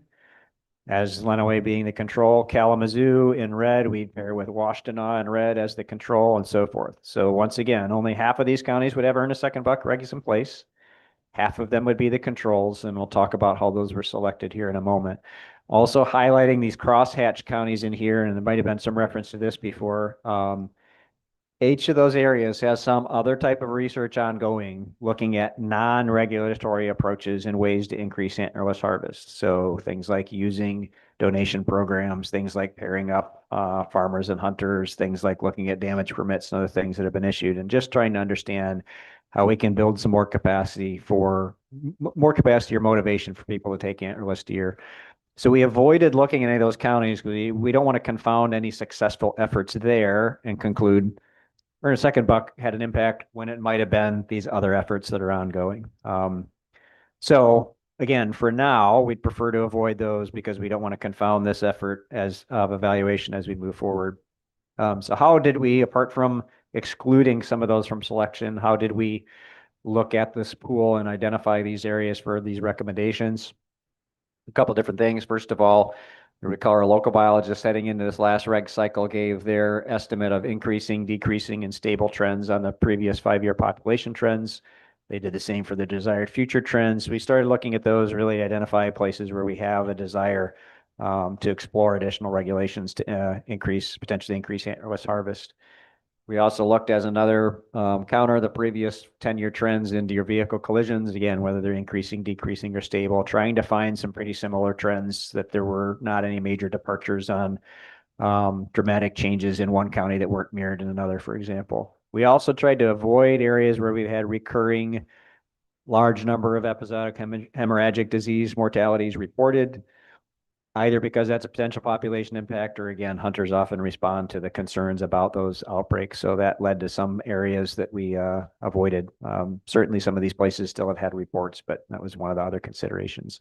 And then once we looked at that kind of total pool of areas and had some thoughts on pairings, I talked to our local biologist to ask if there were any other management issues or think that we're just overlooking that would potentially rule a county out or make counties not valid or useful for the paired comparisons. And then from that pool, we made the pairs by identifying counties that had as close to same or similar as possible on total hunter harvest, what the past proportion of antlerless and antlered deer was in their harvest. So if counties look pretty similar, but one of them, tended to have 55% antlerless harvest, another one was 45%, that's not a good comparison. We wanted to be on similar footing there. We looked at similar number of permittees and deer removed under deer damage shooting permits or crop damage permits. So similar issues that they're contending with things like crop damage. We looked at pretty general metrics on land cover. So the proportion of these counties that are designated as agriculture, forest, and developed land, for example, and tried to find some variability. So some with a little bit more development and residential kind of areas, but have them be similar levels. And then also a similar proportion of public land. So we didn't have some areas that had a potentially different ability for access based on the proportion of public land available. And then again, we recommended then a variety of treatment and control counties also that have chronic wasting disease that's been documented or hasn't been documented. We expect that may change obviously over these coming years, but a little bit of variability there. You'll notice some of our core areas, we have some areas of part of the prior research that have chronic wasting disease, larger issues. We also just have challenges in places like Montcalm, where the most of our cases have been reporting. There's not a great control to pair. There's not a great treatment to pair with a place like Montcalm, where we've had the vast majority of our CWD cases reported. So in trying to find that true pilot evaluation, those are some of the criteria that we developed. And then again, just looking at 5 counties and 5 years as what we think will be sufficient to provide a quality amount of data, even accounting for invariably unforeseen instances like big EHD outbreaks are the things that always kind of cloud data. If we have some complications like that, we still have a large enough area we think that we've recommended to be able to account for or deal with those things that inevitably come when we have a natural kind of experiment like this. So ultimately, a lot of details here. Again, we're recommending a variety of approaches here to build the licensed products, which we'll have the time to work with our vendor to be able to establish and get set up and running. We're looking at the approach for authorizing that earn a second buck bonus tag to be as seamless as possible to maximize that hunter benefit. So there's a higher motivation for antlerless harvest in these areas. We're building this proposal for these 5 paired treatment and control counties for that 5-year pilot, so that we can enable a thorough evaluation of earn a second buck as an ongoing tool. We most certainly will provide annual updates and a final summary to address harvest outcomes, enforcement activities, false reporting, and data quality. We didn't mention much, but as was discussed, we will certainly look at impacts on buck harvest and other things as well. Our expectation and your expectation of us was especially look at this as a tool for antlerless harvest, but we certainly have the data to do the evaluation of impacts of earn a second buck on buck harvest as well, since it's part and parcel of the data that we'll be using on the antlerless side. And once again, we've got a few things to work out on how some of the research and external contracts will work in the process, but we have until the 2027 ramp up with the discussions we've already started to be on good footing to have those things all worked out. And if there's anything I missed, I'm sure you will let me know, and appreciate the attention and good questions so far. Happy to take others that you might have. Commissioner. Yeah, Brent, can you go back to the slide that has the hatched area on the counties that are under? Yep. Yeah, right there. Can you either today or in the future, can you give us what's going on in those hatched counties? How long they've been in place? Are they effective? What are we getting out of that? Is it we're doing this for 5 years for earn a second buck? What is that hatched area? Yeah, if you like, if Dwayne's here, you can give some of the context on what these are right now. We definitely can, again, following up, provide additional information in process, and these are in various stages of timelines also. Thanks, Dr. Eder. Thank you, Commission and Chair Humphreys. I'm Dwayne Eder. I'm a research specialist with Wildlife Division. To give you some background on these different projects and their non-regulatory, the 5 counties that are in the Thumb area are a project we're conducting with Dr. Emily Pomerantz at MSU. She's a perm faculty member. That project is specifically to look at barriers or opportunities for hunters and landowners to engage to increase antlerless harvest.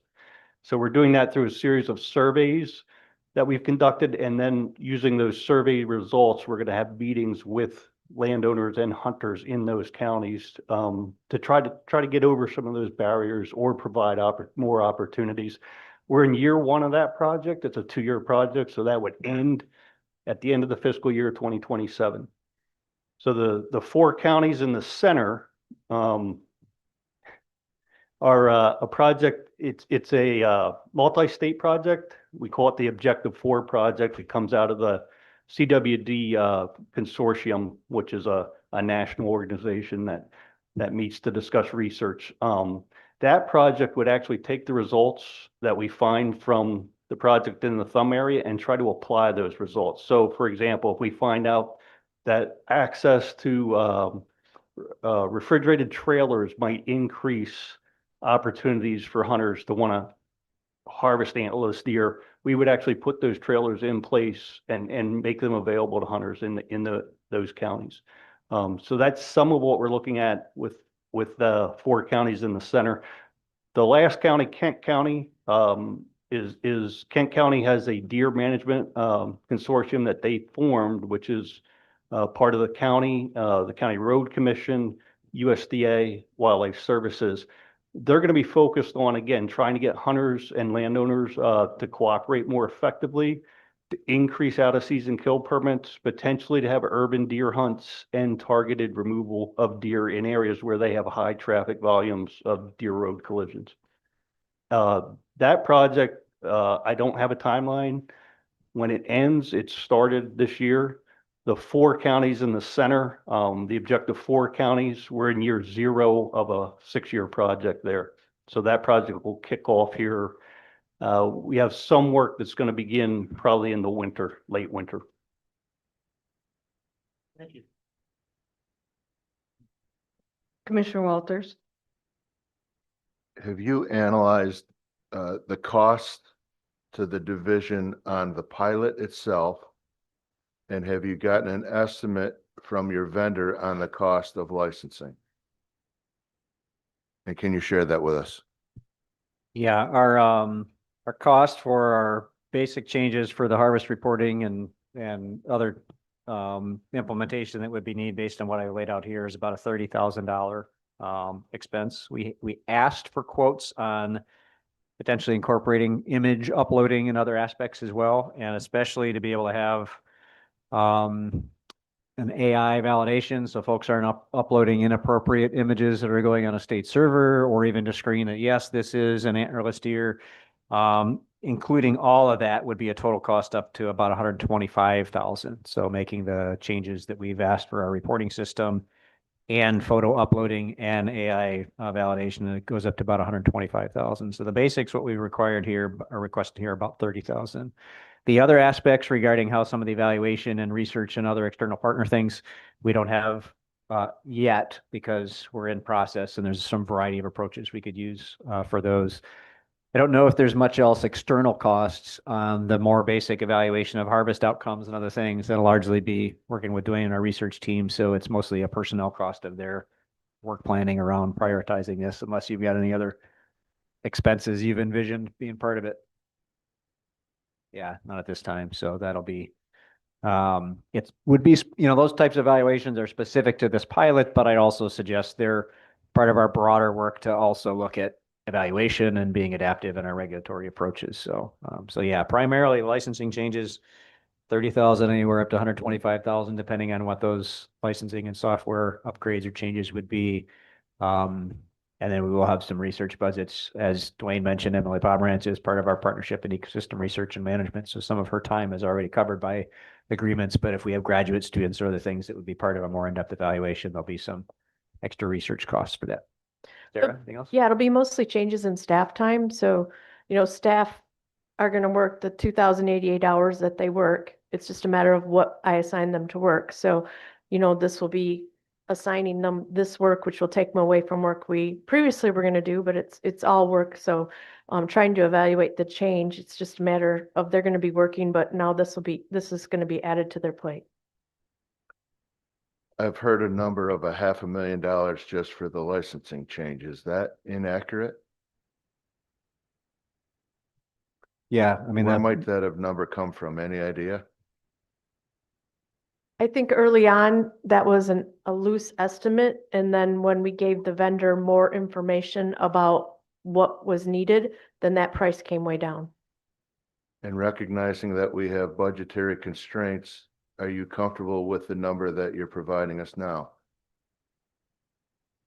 So I had to make a dedication of that funding already. It's sitting there ready to be applied to the vendor as soon as we know if you guys pass this, because it has to come out of this fiscal year.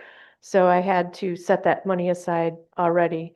And that money came from vacancy savings. We're holding about 23 permanent employee vacancies right now. So since those people are not getting a paycheck, I was able to pull that money aside and dedicate it to this effort. Thank you. so that'll work at the timeline of finalizing in August again, our timeline for implementation, but also for being able to get those monies dedicated for the changes and get that process rolling.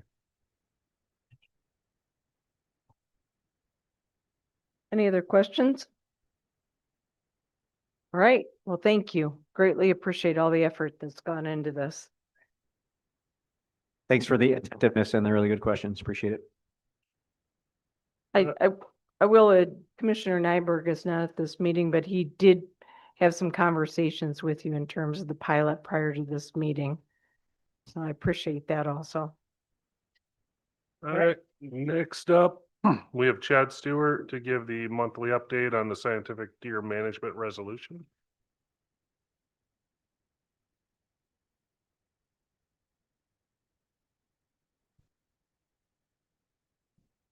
Good morning, Commissioners, Counselor Craig.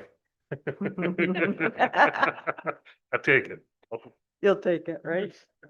I just had a brief update on the progress with the program review for the DEER program. Just as some background information for those maybe in the audience or online who have not been following so closely. In April, the commission passed a resolution for the department to engage with an external organization to conduct a program review of our DEER program, making sure that we are using the best science available. The organization identified was Wildlife Management Institute. Now, Wildlife Management Institute has done various CERVID program reviews in other states previously. So they have a lot of experience and template agreements and process in place that would really streamline this effort.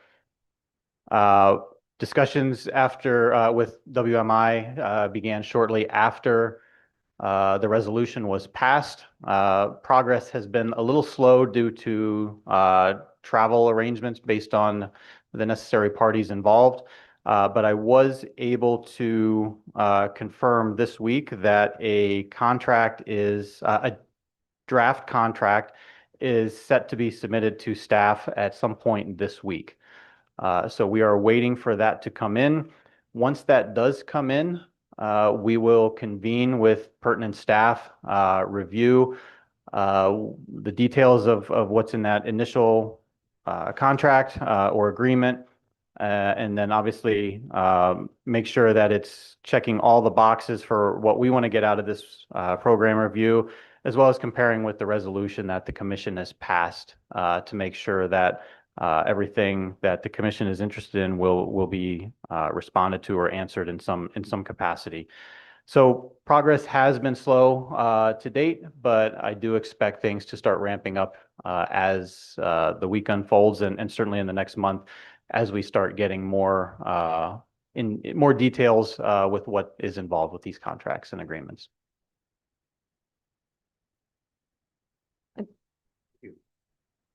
I'd like to just add, I was part of the conversation with Tony Wasley, the CEO of WMI, along with the department. In terms of reporting, I did ask that WMI, when they're completed with this, provide a report to the commission. I'd ask that they first report to the department and then to us, because I think it's really important that they work alongside the department and the department has an opportunity to review it and have discussion on it. So we will get that at the end of the review.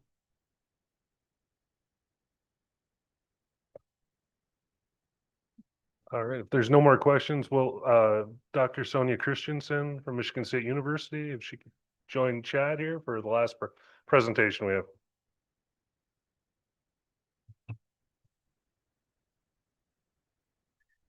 All right, Commissioners, before I turn it over to Dr. Christensen, just a little bit of background information. We're wrapping up hopefully next month all of the regulation discussions that we have previously scheduled or planned, and then our attention in at least the DEER program is going to be shifting, obviously to the program review with WMI, as well as updating our DEER management plan as well as our CWD response plan. Both of those documents are important at clarifying the department's position regarding DEER management, disease response, outlining the actions that we take for both management and disease management in the state of Michigan. We wanted to hold a more public discussion throughout this process leading up to those events to help outline and clarify what that process is going to look like, how we as an agency view disease within our deer population. And one of the items that I pulled out of the resolution was a request to collaborate with national experts on deer ecology, population dynamics, and disease management. So with that, I'd like to introduce Dr. Sonia Christensen, who I believe checks all of those boxes. She is nationally recognized as a deer biologist and a disease management expert. We are fortunate to have her here in Michigan as a professor at Michigan State University. She's a very valued colleague.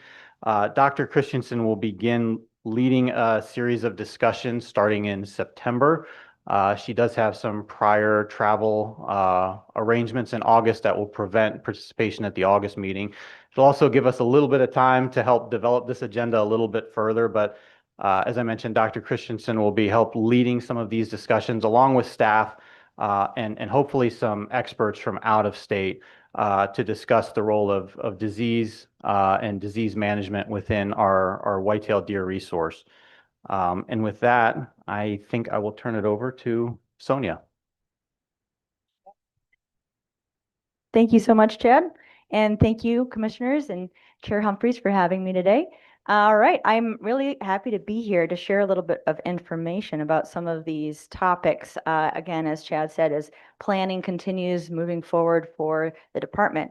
So jumping right in here, I want to give you a little bit more information about who I am. I've been just down the road for quite a while, actually, here at Michigan State University since 2013, but my role as an assistant professor began in 2022.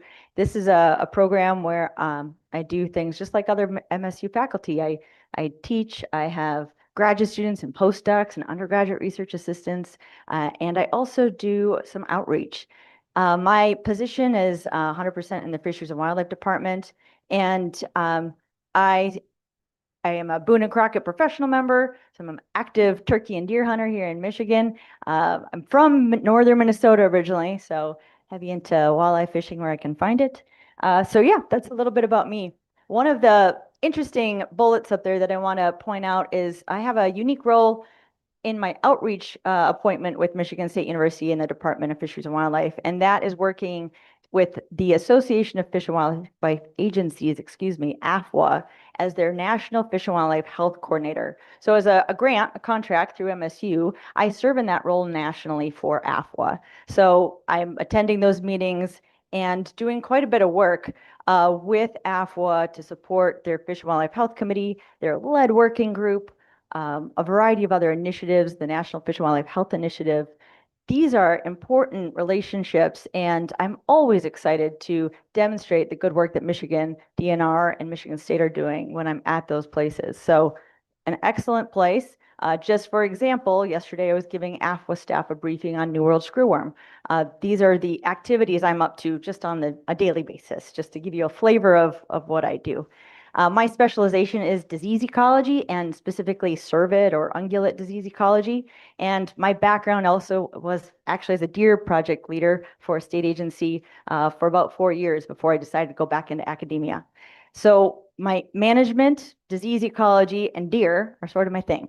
And in that context, I provide a lot of technical support and guidance for AFWA in that role.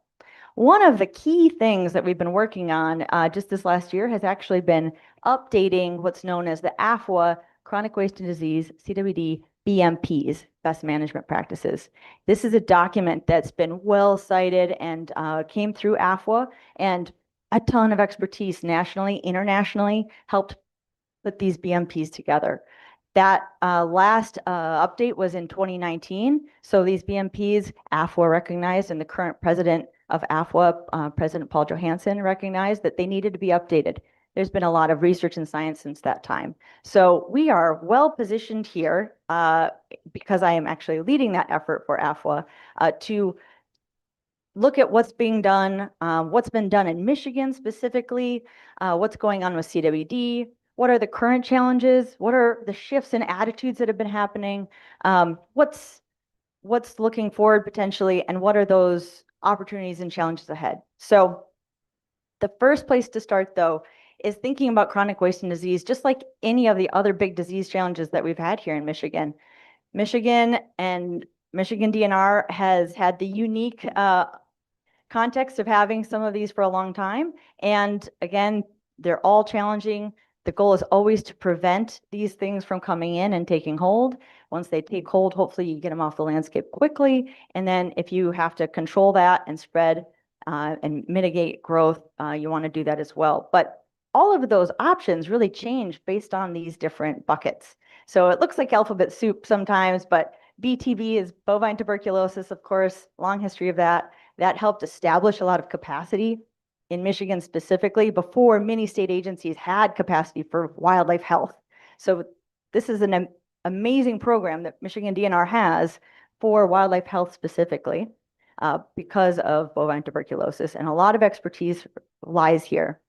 I'm not going to touch on that too much. I'll talk about it very briefly, but a lot of great other folks internally to Michigan DNR have done a lot of work on that. I will just say they're often the ones being called out internationally, nationally for their expertise because of what's happened in Michigan.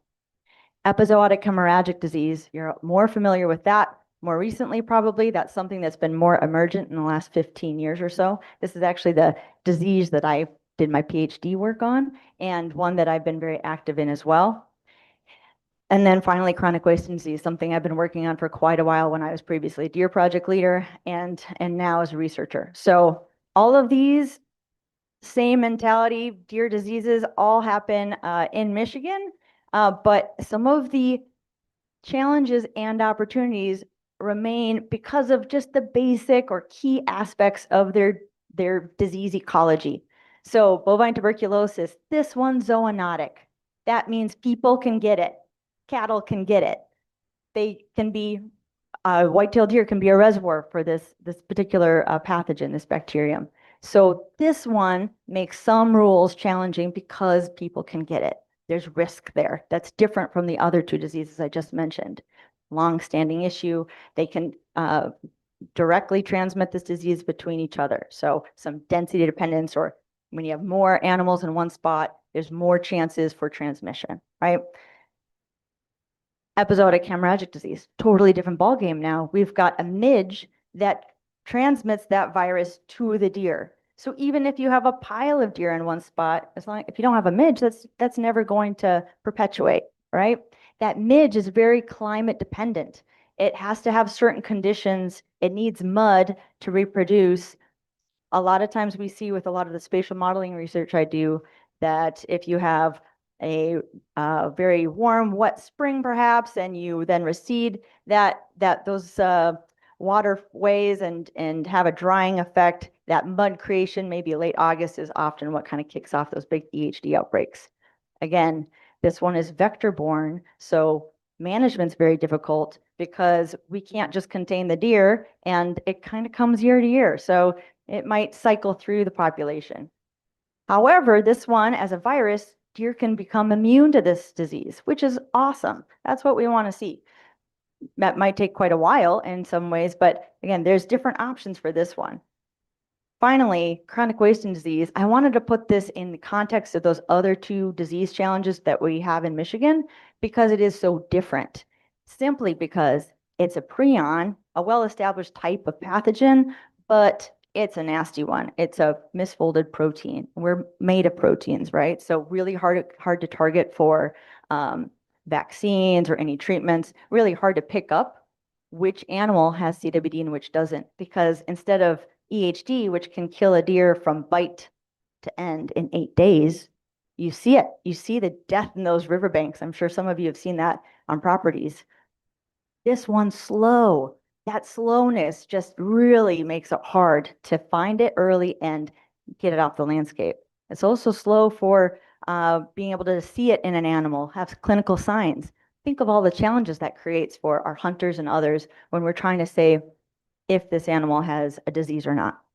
That alone makes it really challenging. Again, there's no vaccine or treatment, and there's really not a great live animal test. Importantly, it's not generally considered zoonotic. There might be some research that's still coming out on this, but there's a pretty good species barrier, I would say. So that's a good thing. All that to say, the characteristics of each of these diseases makes their management different. And we can dive into that with the currently updating process of these AFWA CWD BMPs. What are the best practices? What is being done? Another key thing with, excuse me here, CWD is that slow progression, this curve here, I don't want you to worry too much about the details, but just that it goes up. Now, that curve can go up pretty slowly, and it's a lot different if you're at 2% or 1%, you can still have a thriving deer population and of ample harvest versus some parts of Arkansas, Wyoming that are up at 25%. They're seeing population declines in those places. 20% plus of the fawns have CWD. That's difficult to do in a deer population. So that's much different than being early on that curve. So it's not have CWD or not, it's how do we lengthen that time frame between really cranking up to those very high apparent prevalences on the landscape.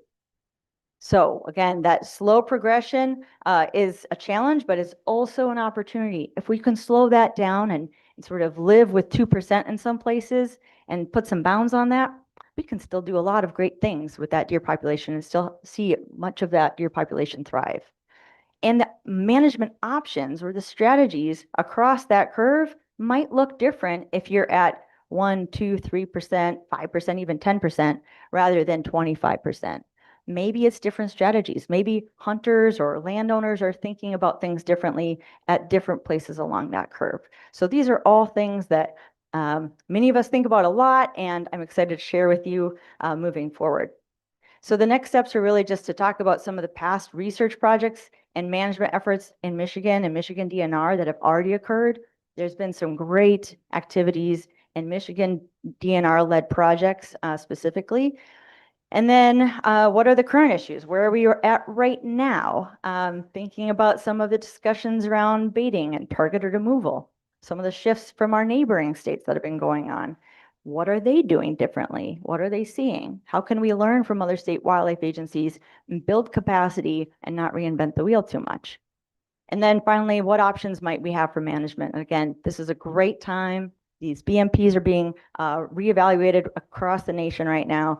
I'm directly involved with all of those, so we can get a nice snapshot with that, with the National Academies of Science report that I was part of about 2 years ago, and other activities, again, across North America. So with that said, I'm looking forward to queuing up a few other talks and expertise internally from Michigan DNR and maybe, again, others from outside Michigan DNR. I'll be helping facilitate and lead a lot of those conversations and share more information about what might be available for Michigan here. And if anybody wants to get a hold of me, feel free to. Again, I'll be working closely with the department on this. So thank you so much. Commissioners, questions? Got a question, Doctor. This might be, I'm sure it's in your scope, but we've been led to believe that older bucks spread the disease faster, younger bucks spread the disease faster, and now we're being told that doe groups are spreading the disease faster. Can you add some clarity to this? Sure. And I think it's a very good point. I think that this is actually maybe a topic that we could jump into a little bit more in the coming presentations if you're specifically wanting to dive into that, because there is a lot of science out there on all of those different sex age cohorts, basically, and the dynamics of that. To do a deep dive and do it justice, I'd want to give you a little bit more information. And so maybe that's something that we queue up for September or October potentially. But generally speaking, as animals age, there's just more chances that they're going to have a transmission event. So just more likelihood. It's always these probabilities. The probability that they interact with the infectious prion or get CWD just increases over time, just more exposure chances. And based on their behavior and their movement, that also changes how many chances they might get to be exposed. Doe groups, right? They're pretty high fidelity to one area. So within a doe group, it's going to look like one thing versus if a doe lives in her maternal group and then a doe lives in a different maternal group, it might look actually quite different. There's a lot of complexity there. It's not one group is, you know, the right answer necessarily. It's there's some nuance. So. And just another question, could a single deer, let's just say in isolation, in a CWD area, without any other deer, pick that up from a prion on the ground or a raccoon or something else? On the ground, yes, not a raccoon Okay. likely, but yeah, it is infectious and can stay infectious in the soil on the ground for years, unfortunately, which is again, one of those challenges that makes CWD so unique. Okay, thank you. Mhm. Commissioner Walters, did you have a question? You're good? I just want to Commissioner echo Stevens? what Commissioner Erdley had said. I think we would be very interested in doing a deep dive on those dynamics. Great. I would like to add that Dr. Christensen, Dr. Rudolph, and I have had some preliminary discussions on what this series, what this format would look like. We plan on bringing in our wildlife health team into those discussions, probably, hopefully, maybe as early as next week, since that's who we consider internally as our experts. But there's an opportunity to get your input in terms of the topics that you would like us to discuss as we start to develop these individual talks, this series of discussions. We obviously have some ideas that we have in mind and have kicked around already, but certainly things like what Commissioner Erdley just mentioned, Commissioner Fewens, you reciprocated. Those are things that we can certainly make sure is on one of the agendas for one of the upcoming meetings, and make sure we have the appropriate individual and information available to do that deep dive that is requested. And I guess I would also just like to ask, some of these topics, being that they are in depth, might go a little bit longer. And so maybe with future meetings, we don't add as many different topics with some of this. That way we have the time, if we think it's something that's going to take a significant amount of discussion or interest, that we maybe not pack the agenda. Plan accordingly. Yeah, Trim the right. agenda. Yep. Got it. Thank you. Thank you so much, Dr. Christensen. Thanks, you. wildlife team. Greatly appreciate you moving this forward. I would like to follow up on a previous conversation. Commissioner Erdley, you had requested how many individuals harvesting 2 bucks would take one antlerless deer, or at least one antlerless deer. One of the benefits of having these meetings live streamed and having staff available is we can have some queries available. So we did have staff look into that specific request. Last year, 21,928 individuals reported taking 2 bucks. Of those, near 22,000 individuals, 7,064 reported harvesting at least one antlerless deer. And that was statewide. Statewide, correct. Thank you for that. Thank you. Back to you, Craig. That concludes the director's report. All right. It is 11:27. We're going to move into public appearances. And I am going to ask Brooke Parmalee to come up to the front table and go over the public appearance guidelines. While she's doing that, I will note there's a legislative report in our packets this month, so make sure you read over that. I also know the budget was passed late last week, and we can look forward to a summary of that at some point in the future when the department's ready.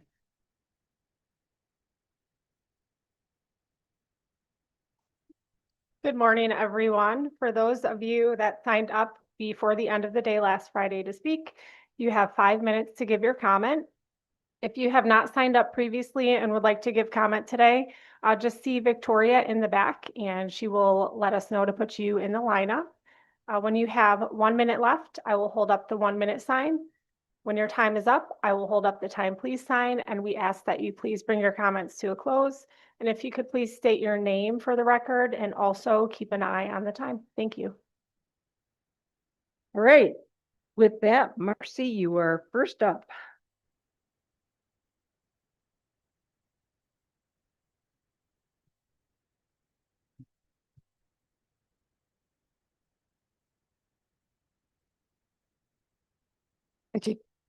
Marcy Terwilliger.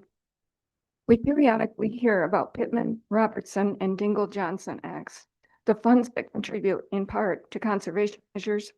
The consumptive faction of the greater public does indeed play a part through permits and fees, etc. They also tend to wield it as some badge of entitlement, as one commenter did here recently, alleging that to be why those of us who prefer our wild ones alive and well, rather than a life-stolen carcass, should have no say in policymaking. But wildlife agencies and wildlife conservation sit in very different camps. True conservation, like habitat restoration, preserving wetlands and forests, include seeing wild ones in all their ecological intrinsic value, proactively protecting those species who comprise our natural world, plus having foresight to anticipate factors that are or may threaten them and take appropriate steps to prevent that harm. Much of the non-consumptive contributes through financial support of organizations that embrace the importance of healthy biodiverse environments, as well as through taxes, land gifts, and so on. But our wildlife agencies frequently focus more on maintaining and artificially provoking a greater abundance of prey animals, not to effect biological balance, but to provide recreational opportunities for the contingent who recreate by killing for sport, often at the expense of our essential natural predators, even promoting slaughter and condoning killing contests. A couple weeks ago, in a meeting of my state, I heard something awful.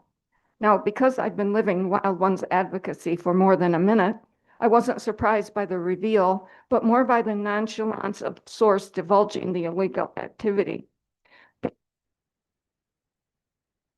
Marcy, yeah, you might want to trade with that other microphone so we can better hear you.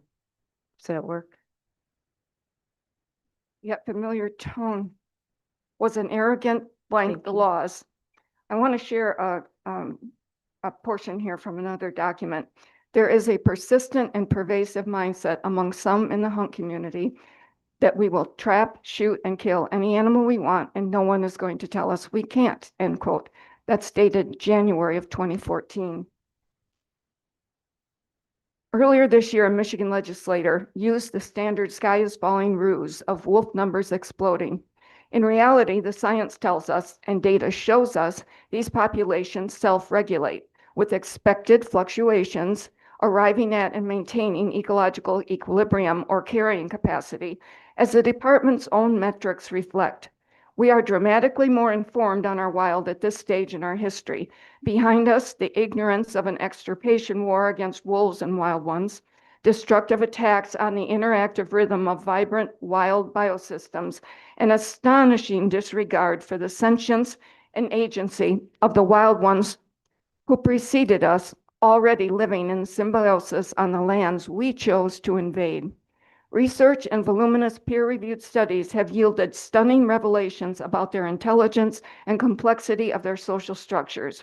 During a Q&A at a wildlife presentation, I asked how the cruelty and abject torture inflicted on the wild through trapping was acceptable. An old guy seated near me turned and said, "They're just animals." That was over a decade ago. He's probably dead by now. But it's demoralizing and shameful that same reprobate intransigence still infests every aspect of our current policy machine. Killing is not conservation. Can we fix that? We could, but will we? Wildlife exploitation orders invariably mean wild ones, targeted or not, will suffer and die for no expletive deleted reason. I think that's unacceptable. Thank you. Alan Johnson. Thank you. First, I want to say I appreciate your guys' positivity and interest in what people really have to say. You all pay attention closely, and I notice that, and that's nice. And Scott, if I may use your first name, you remind me of someone who's heard a good joke lately. That's, but your smile's nice. My name is Alan Johnston. I'm a retired air traffic controller. I am a veteran from the Air Force. I'm a local pilot, and I'm an author of 6 books. And I love camping in the state parks here in the state. Recently, we were told that, well, let me start like this. What I'm asking for is something similar to what you guys have already done. You did a pilot program in August of 24 for electric bikes. And you guys approved that, and they're used in state parks now. What I'm looking for is something similar. You guys have already done most of the heavy lifting for it, but I'm looking for a pilot program for one-wheel electric bikes. When I was told, I was surprised that they're not allowed in parks, but when I was told they're not, my father-in-law and I, we went and met with one of the park managers, showed him what we had and asked him, why aren't these allowed? And he looked at it and he says, to be honest, he goes, I would put those more in the category of electric bikes. And he said he would not have a problem with allowing those in his park. He said his only concern is that he wouldn't want to see them on paths. And I can see that. I wouldn't have a problem with them being just on paved surfaces. He also said that, you know, as long as you're geared correctly, so you're safe, and you respect the speed limit of the park, then he would find it okay. I know in the past, on the other topic with the electric bikes, the concern was speed. But there's a speed limit in the park already. Cars can go 100 miles an hour. I always drive the speed. Almost everybody does. So the speed shouldn't really be a topic because it's already a legal speed limit. So you need to recognize that no matter what your vehicle can do. As you saw across the country, and as this country modernizes, you see electric vehicles become more and more prevalent. As a matter of fact, every one of us has seen those electric scooters in the corners here in the city of Lansing. Cities across the country are offering more and more electric scooters. So it's becoming more and more popular. We actually just got back from a camping trip up in St. Ignace. Unfortunately, we couldn't ride our electric bikes there because they're not allowed. But we checked with the city manager and they said they're very welcome. So we had to go to the city to ride around. It was a great time, but we want to be able to ride in state parks where it's comfortable, it's family oriented, and we like being there. We camp 6 to 8 weeks a year. We've got a camping trip coming up in September that we would love to be able to ride it. I don't know how fast this stuff moves, but if it moved fast enough and you could approve a pilot program, then that would be fantastic. So I don't know of any places in the state of Michigan besides state parks where they don't allow these. And since they've already approved a pilot program, and the only feedback they've gotten that's any concern was from some people seeing electric bikes on paths when they're walking. So we'd be okay with them being restricted to paved surfaces. And I don't see a problem with it. I don't know if you guys are allowed to go back and forth or that's just one thing, but I welcome any questions. You have any Commissioners, questions? any questions? I presume Craig, you'll go back and take a look at the Yeah, order. again, Craig Burnett, I'm not the director, I'm sitting in for the director, but if we can, I'll get your contact information. We'll have someone for Parks and Recreation Division get a hold of you and have a conversation, see what we can do. That would be fantastic. I really appreciate that. Thank you. Thank you for Thank bringing you. it forward. Yep. B, you're up. You're ready. You look like you're standing on deck.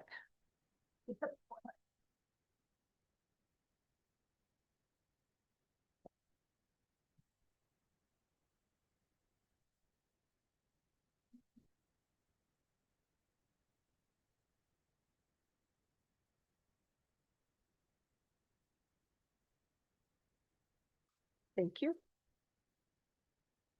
Oh, and extra. It's all right. No.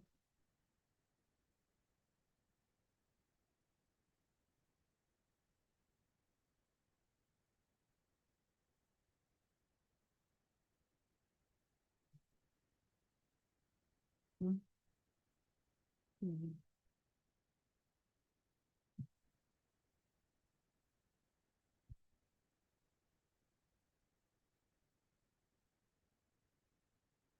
Good morning, everyone. My name's Bea Friedlander, and I represent Attorneys for Animals. I'm speaking today about Wildlife Conservation Order Amendment Number 8 of 2026 in particular, but about trapping more generally. This WCO is essentially corrective in nature, and it's in response to concerns expressed to the DNR staff by several Upper Peninsula trappers. The WCO goes on to say that after thought, they decided to address other issues, noting that this may likely be viewed similarly by stakeholders. My question today to you is, how does the DNR and this commission define stakeholders? Is your definition broad enough to encompass Michiganders who do not trap, who may have questions about the practice? The Wildlife Division strategic plan acknowledges the need to incorporate different perspectives and expand and broaden the diversity of our beneficiaries. You as a commission acknowledge responsibility for the manner in which programs relate to citizens of the state of Michigan. There are valid concerns about trapping, with calls from some for it to be banned. Some states have adopted strict regulations. Whatever one's point of view, it's naive to deny that the practice raises significant questions about animal welfare, bycatch. In fact, the WCO addresses that issue, and ecosystem disruption. Michiganders deserve a more thoughtful and thorough response from both wildlife agency professionals and this commission. Instead, we see the DNR offering up pat and superficial responses in its FAQ on the website part devoted to trapping. One of the FAQs is, quote, "Do you have a list of talking points that I could use to promote trapping?" End quote, followed by 8 tips. We urge you to grapple with these issues and include other perspectives. Michiganders will be better served than they are now when the official line is to provide bromides such as bullet point 3. Each state restricts which species can be trapped and which kinds of traps can be used. The trapping season lasts only a few months out of the year and rarely takes place during the spring or summer seasons when animals are busy caring for their young, end quote, or bullet point 4. Experts from all 50 state fish and wildlife agencies and other conservation groups that care about the environment, natural resources, and animal welfare are working together to improve and modernize the technology of trapping through scientific research, end quote. Apart from being condescending, it indicates that you only see one stakeholder, and that's the trappers. I urge you to broaden your perspective and to do better. Thank you. Questions? Thank you, Bee. Merle Jones.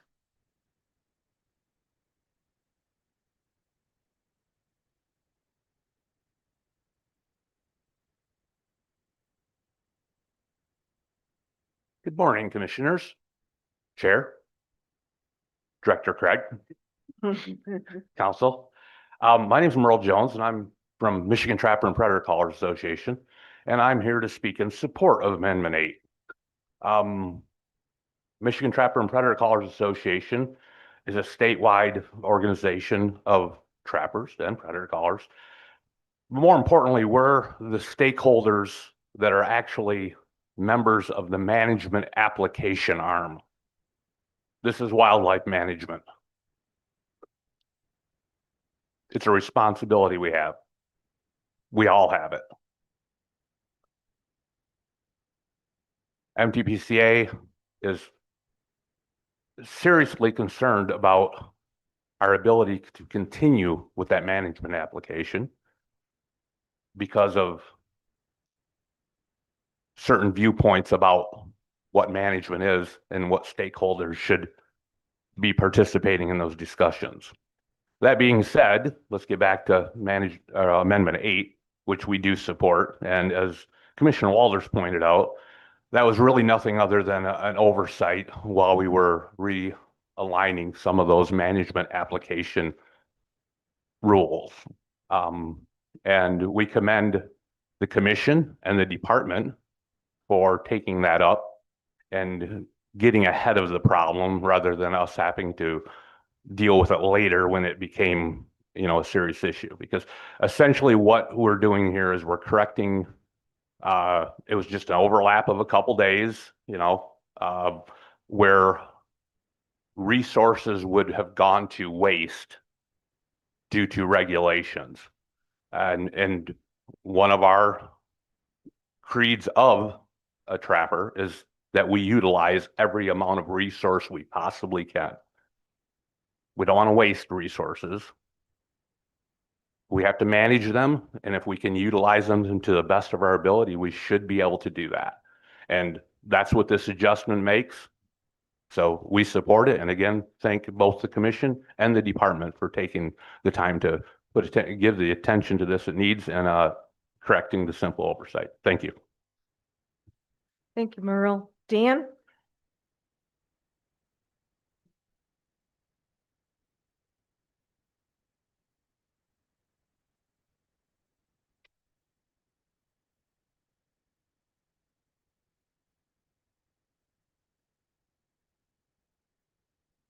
This looks like the green one. Okay. First of all, I'm Dan Olfig, and I am authorized by my comments have been approved by leadership of the Regional Council of Carpenters and their 11, who represent 11,000 sportsmen and women. So my comments have been approved by the leadership, and they've authorized me to speak on their behalf. I appreciate the hard work of Sarah Thompson and Dr. Rudolph and the rest of the DNR regarding coming to the table with the Ernest Seckenbeck program of 2007 in such short order, a tall task, and I appreciate that. But who's confused? Cheat sheet didn't help me. Did it help you? It made it more confusing to me. Has anyone heard of the KISS theory? Just asking.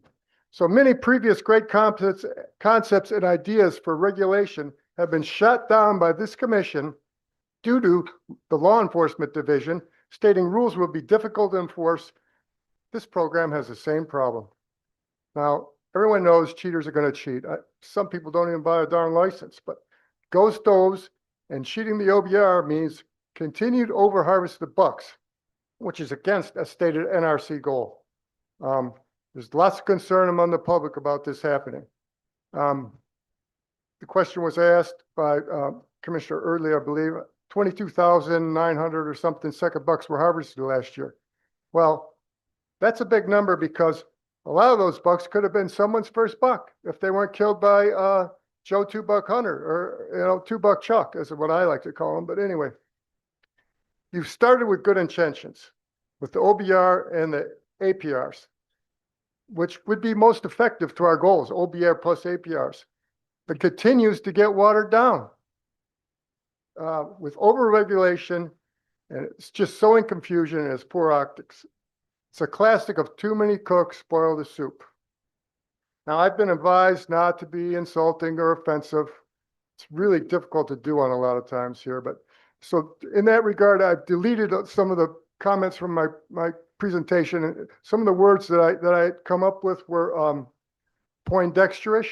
Anybody knows who Poindexter was? It was a classic cartoon character. Einsteintonian. I've deleted that one. And the last one, Rube Goldberg-esque. Think the Mousetrap game. I mean, that's what a lot of this reminds me of. So after listening, I've softened my stance on the EBI pilot program. On the Earn a Buck pilot program, I've softened my stance.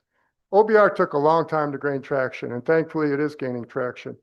But we're doing two programs at once, and it's muddying the waters, and it's confusing to everyone, and it's putting a lot of strain on the system. Now we're jumping into the EAB pilot program, which is confusing to the average hunter. While it's a noble cause, I see no reason not to delay it because obviously this commission has been good at delaying stuff. I rescind that. I take that back. But obviously there's no problem delaying things. So why don't we make, just to avoid the confusion, this Earn a Buck pilot program in 2028? Is there a problem with that? I mean, it would let would let $1 rule play out is what I'm getting at, and we can get valuable data. And then why overlap them? That's the only point I have, and I'm done for today. Thank you. Thank you, Dan. Jim?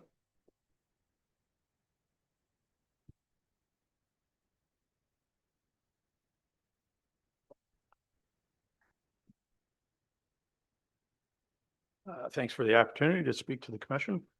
I'd like to share a few thoughts today on deer policy. At the May meeting, the commission decided to eliminate the January extended antlerless season.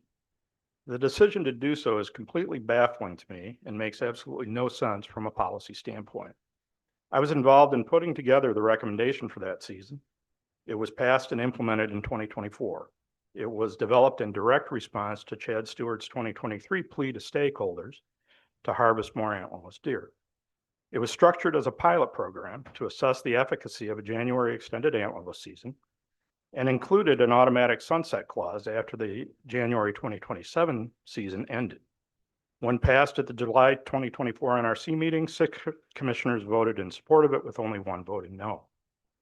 When examining the data from the first 2 years, it's clear that this season was increasing the overall antlerless harvest in the SLP by between 5 and 10% annually.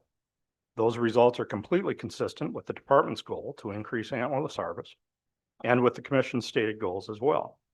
Despite the positive results, you decided to eliminate it in the second year of a 3-year experiment, despite its increasing antlerless harvest and with absolutely no evidence being presented of any unforeseen adverse impact. When the reasoning behind the motion to eliminate was questioned at the May meeting, all that was offered was the vague suggestion that some stakeholders were worried that a few mature bucks who may have dropped their antlers by January may be accidentally harvested. No actual evidence was provided to back up that claim. No details were provided on why the risk of the incidental harvest of a few males should supersede the biological benefit of increasing antlerless harvest in Zone 3 by 5,000 to 10,000 antlerless deer a year. Yet despite the lack of any good reason being provided, and without the support of the department, this commission voted to eliminate the extended January antlerless season, a move which will undoubtedly have an adverse impact on efforts to reduce density in the SLP. At the same meeting, this commission voted to implement an OBR buck regulation in the entire Lower Peninsula, despite the almost total absence of any compelling biological evidence as to why this would be a good thing. You also voted to implement an earn a second buck experiment, which will impact 5 counties in the SLP. All of these changes were made with almost no biological impact assessment and with no critical discussion as to what the implications these changes will have on efforts to limit the spread and prevalence of CWD in Michigan. Increasing antlerless harvest can be an effective tool in helping to combat CWD, but only if it's an additive harvest, not at the expense of reducing antlered harvest. The buck regulations being contemplated, whether you're talking OBRs or APRs or earn a buck, will all result in a decrease in the harvest of antlered bucks, the cohort which has the highest CWD prevalence, and will also result in an increase in the frequency of yearling buck dispersal, which will accelerate the geographic spread of the disease. Instead of focusing on changing the rules to increase the number of older bucks, we need to be basing policy decisions on sound science, particularly when it comes to disease mitigation efforts. I would urge the commission to reinstitute the extended January late antlerless season. If not for 2026, then at least in 2027. I would also urge you to embrace a much more robust science-based evaluation process when considering regulatory changes, which would include an in-depth analysis of negative outcomes involving disease before implementing any proposed changes. In closing, I'd suggest that you should apply that science-based standard retroactively during next spring's regulation cycle and take another look at the OBR, which was passed prior to its implementation in 2027. In assessing the regulation process that just occurred, it's apparent that the focus was more on stakeholder appeasement than science-based policy development, and that the process is seriously flawed. I've had some conversations with some commissioners, and I'm hopefully optimistic about some ideas that are being talked about for revising the regulatory process in the future, and I look forward to future discussions along those lines. But in order for that process to be successful, it has to be based on managing the resource on sound biological underpinnings, and disease is going to play an increasingly large role in that as we move forward over the next decade. I hope that the decisions that we make moving forward reflect that unfortunate reality. And just as an aside, I also was pleased to hear about Dr. Christensen's future involvement. I hope that those discussions are going to allow for public input in a robust manner, and I look forward to that as well. So, thanks. Thank you, Jim. Rochelle?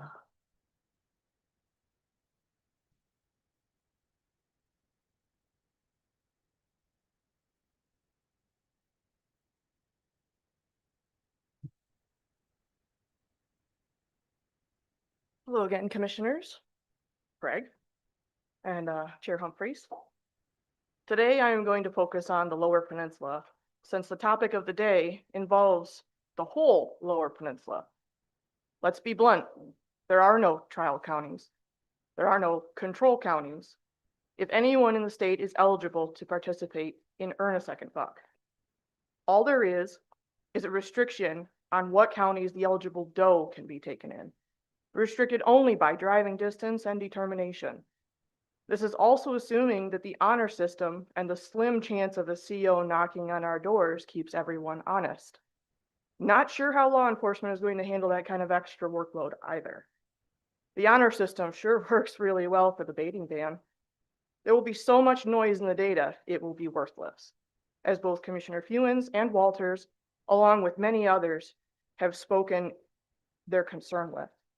Hunters from all around will descend on trial counties and then disperse back across the state with no control or isolation of harvest data.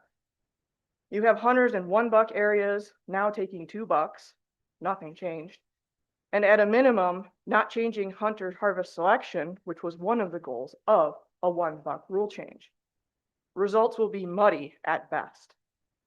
I have read the proposal and heard the talking points, and I still don't understand how the state can even try anything like this with zero idea of how many deer are on the landscape. Sure, there are computer models that are based on harvest data, except harvest data is the number of deer killed, not the number of deer on the landscape, which is totally subjective to hunter preference and only as accurate as those who report their harvest. Deer harvested does not equal animals on the landscape. Most importantly, what does Earn a Second Buck accomplish for the correction of natural balance in the deer themselves, which was also one of our goals? At best, if followed, it is still a 2-to-1 harvest. $2, 1 doe.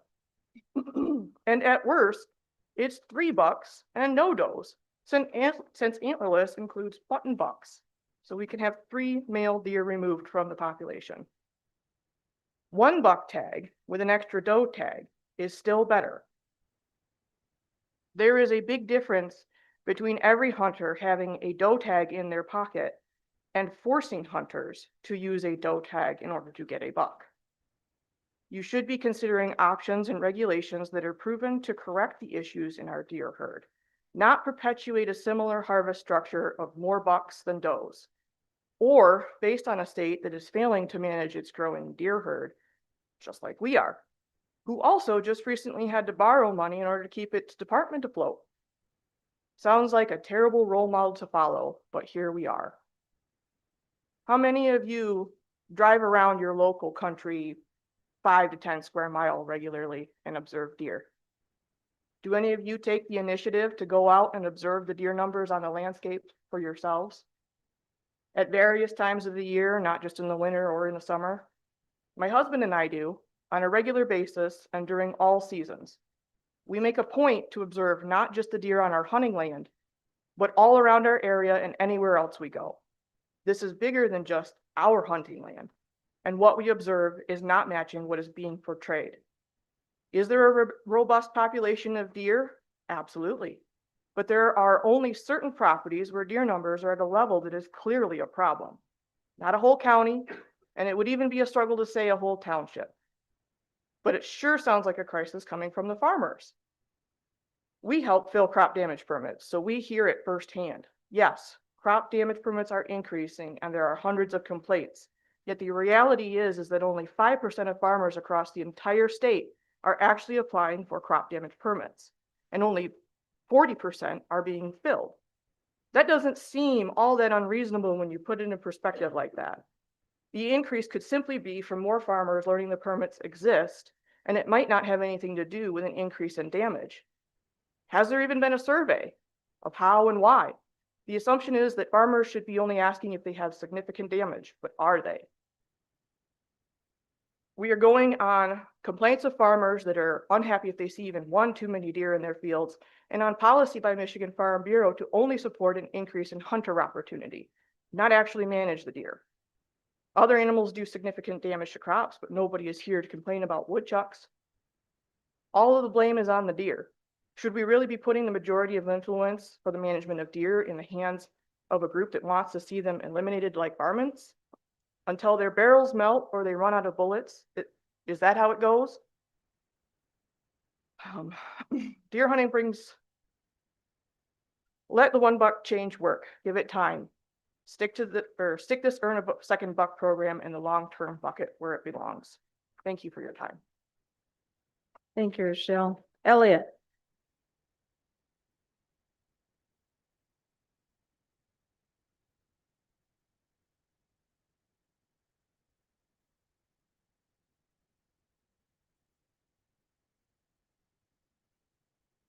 Commissioners, Craig, I like seeing you up there.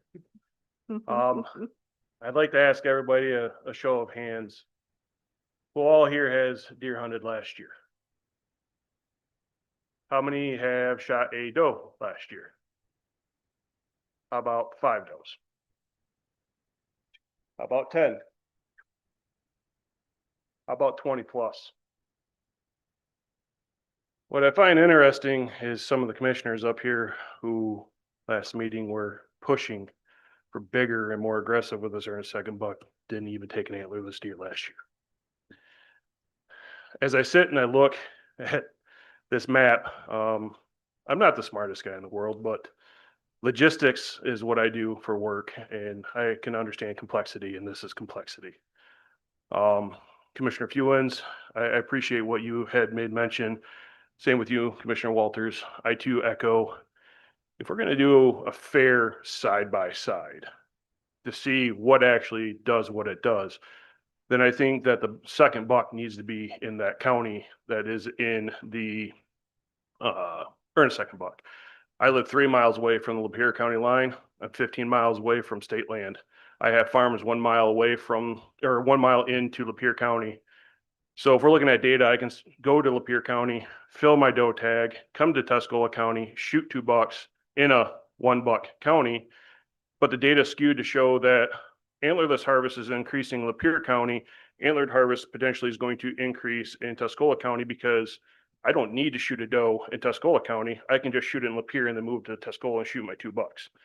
The whole point of the 1 buck side of things, as we had all made mention, was to balance the harvest. So I will be the first one to come up here and publicly admit I was wrong if earn a second buck works, but I'm going to have a hard time admitting that if our data is skewed. And no, I don't blame the DNR. They had a month and a half to try to figure this out. They did the best they could in a short amount of time with everything else that's going on. Commissioner Eyster, you had made mention about the Zone 3 guys wanting to go to camp. Well, by the very rules and regulations they brought it up. Now I understand that not all camps are in the UP. There's a lot of camps in the UP. I can buy a combo without the earn a second buck. I can shoot my 1 buck in Tuscola County and go to the UP and shoot a second buck at camp by the rules that you guys all allowed. So I fail to really see where we are restricting that much opportunity by not allowing a guy to go to camp, because by the very regulations that you passed with NYBIRD, that's allowed. Now, if 86% of the second bucks are killed in county, then I don't see why we're making this big deal of allowing people to go wherever they want to go with their second tag. We are going to allow anybody to take their bonus buck tag wherever across the state for less than 20%. I don't see how we are going to hurt opportunity or any of that aspect. What we're going to do is collect fair data. What I will say, what I do know, outside of executive, the department doesn't want this. I've talked to biologists, I've talked to techs, I've talked to COs. They don't want this. This wasn't brought by we the hunters. This was brought by commissioner going to a senator, getting pressure. That's why the DNR's recommendation of the single tag being antlerless only went away. I know for a fact that Senator Cherry gave pressure, and this is where we're at. I have a hard time accepting that because their very reason for this commission to be here was to keep politics out. At the same token, I know who Chad is. I know who Sarah is. I know who Brent is. I haven't met Dwayne till today. But I trust their judgment on the situation, and I trust the experts. And I kind of feel like this whole earn a second buck thing was a slap and a disrespect to their knowledge and wanting something more simple, something easy to understand, something that they trusted would make a difference in our antlerless harvest, because that's what we're trying to do, is increase antlerless. As Rochelle said, under the earn a second buck, if I shoot 3 deer, I'm shooting 2 bucks, 1 doe. Brent said at the April meeting that they would love to see a time where more years than not, antlerless harvest exceeded antlered harvest under earn a second buck. That's not going to happen, as we have seen in Virginia. What I would rather have seen, if anything, is the 1 buck go through and give the department 5 years to come up with a much better product in a much better way, like what Kansas has, of opening the app, taking the pictures of the deer with the tag and uploading it without putting more on our COs, who my CO has 35 shifts at Belle Isle, and we're expecting him to be able to take care of the earn a second buck on top of that. I don't know how well that's going to do. Thank you. Thank you, Elliot. Skeeter.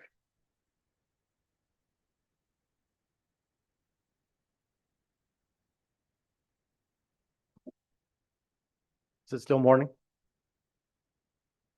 No. Nope, sorry. Well, good afternoon. Good afternoon to Chairman, Commissioners, Director, Proxy Director, right? Members of the department and fellow sportsmen. I appreciate you allowing me time to speak today. My name is Skeeter Beckman. I'm the designated speaker for Roam Outdoor Podcast, who's sitting outside. Roam Outdoors Podcast reaches thousands of Michigan hunters, anglers, trappers, land managers, and outdoor enthusiasts throughout our podcast, social media, and events that we do across the state. One of our primary goals is to provide a place where sportsmen can openly discuss wildlife management, conservation, and the future of Michigan's outdoor heritage. Since the adoption of the 1 buck rule and the introduction of the earn a second buck pilot program, we have intentionally encouraged those conversations. We've listened to hunters throughout our audience, hunting organizations, public meetings, online forums, social media discussions, and countless personal conversations. The comments I'm sharing today are not intended to suggest that every hunter shares the same opinion. They absolutely do not. Some hunters support these regulations, some oppose them, but many are just willing to wait and see what's going to be passed and what comes down the pipe for them.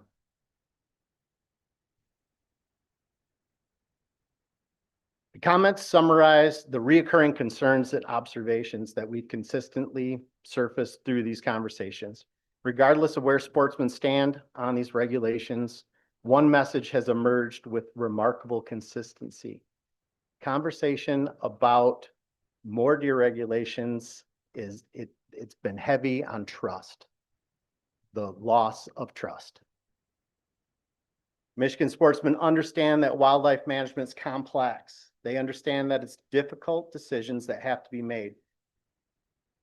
What hunters are struggling with today is the confidence in the process itself. Sportsmen want to understand not only what decisions are being made, but why they are being made, how success will be measured, and how public input influences those decisions. Wildlife management depends on sound biological science. I think we all agree, and I've heard it repeatedly, so thank you. But successful wildlife management also depends on trust. When trust begins to erode, even good decisions become difficult for the public to embrace. Sportsmen want measurable goals. What does success look like? Hunters, as hunters, we're asking for these measurable objectives. If the goal is improving the buck age structure, what is the target? If the goal is increasing antlerless harvest, what harvest level is needed by region or county? If earn a second buck is being evaluated as a pilot program, what are the measurable benchmarks that we're looking to reach? And what will determine if it's a success or if it should be modified or if it should be ended entirely? Michigan sportsmen are not asking for less science. They are asking for science that is transparent, measurable, and communicated in a way that the public can understand. When goals are clearly defined, hunters are much more likely to support difficult management decisions that you all need to make, even if those decisions do reduce opportunity. I think we've all determined, and we've heard it here, that Michigan is not one deer herd. We've got multiple deer herds. You've got the upper peninsula, you've got the lower northern, and you've got the southern lower. Hunters recognize the differences between the severe winters, the agricultural influences, the hunting pressures, the land ownership, and we've heard about all of it. Let's see, let's get down to this part then, if we've got 1 minute left. During a previous commission meeting, comments were made describing hunters from one region of Michigan using language that sportsmen found very disrespectful. At that meeting, those remarks were acknowledged, or at the next meeting, those remarks were acknowledged, and something that should not have been said. However, the explanation that followed left many hunters feeling that the underlying concern had been defended rather than resolved. Whether that was intent or not, it is less important than its impact.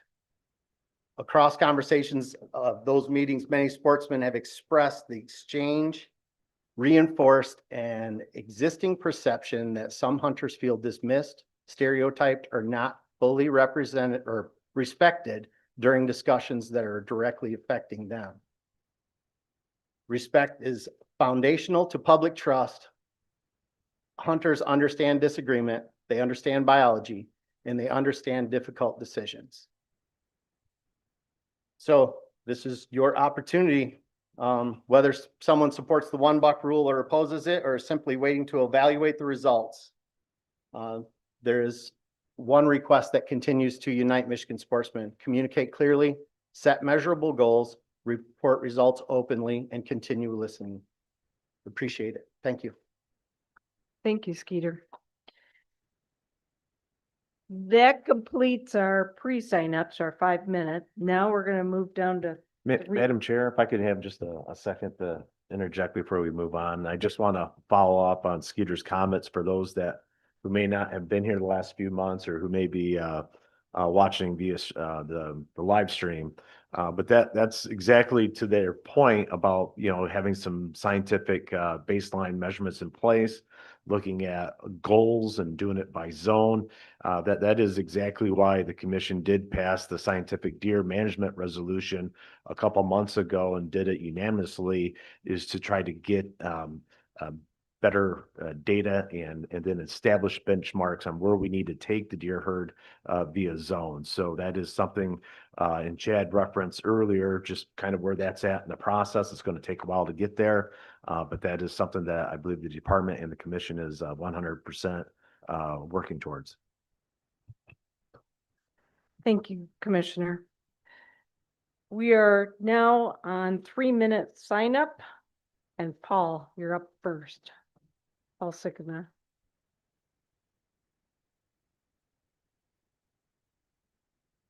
Hi, everyone. Most of you guys know who I am. I'm Paul Sickinga, DNR watchdog. It's been a hectic couple months. I've been patiently waiting. I saw on the agenda that Chad was going to make a proposal on baiting that you guys asked him to do. Baiting was up there in great big bold letters, never got mentioned. So we're still nowhere. We're still another month into it. I think that something needs to be done soon. We're working with the legislature. If you guys don't do something quick, you can see the handwriting on the wall. The legislature will.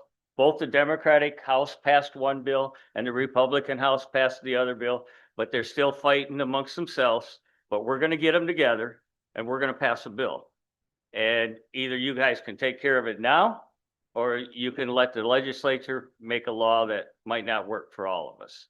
The next thing I want to move on fast, the next thing is the DMI was a great experience for me.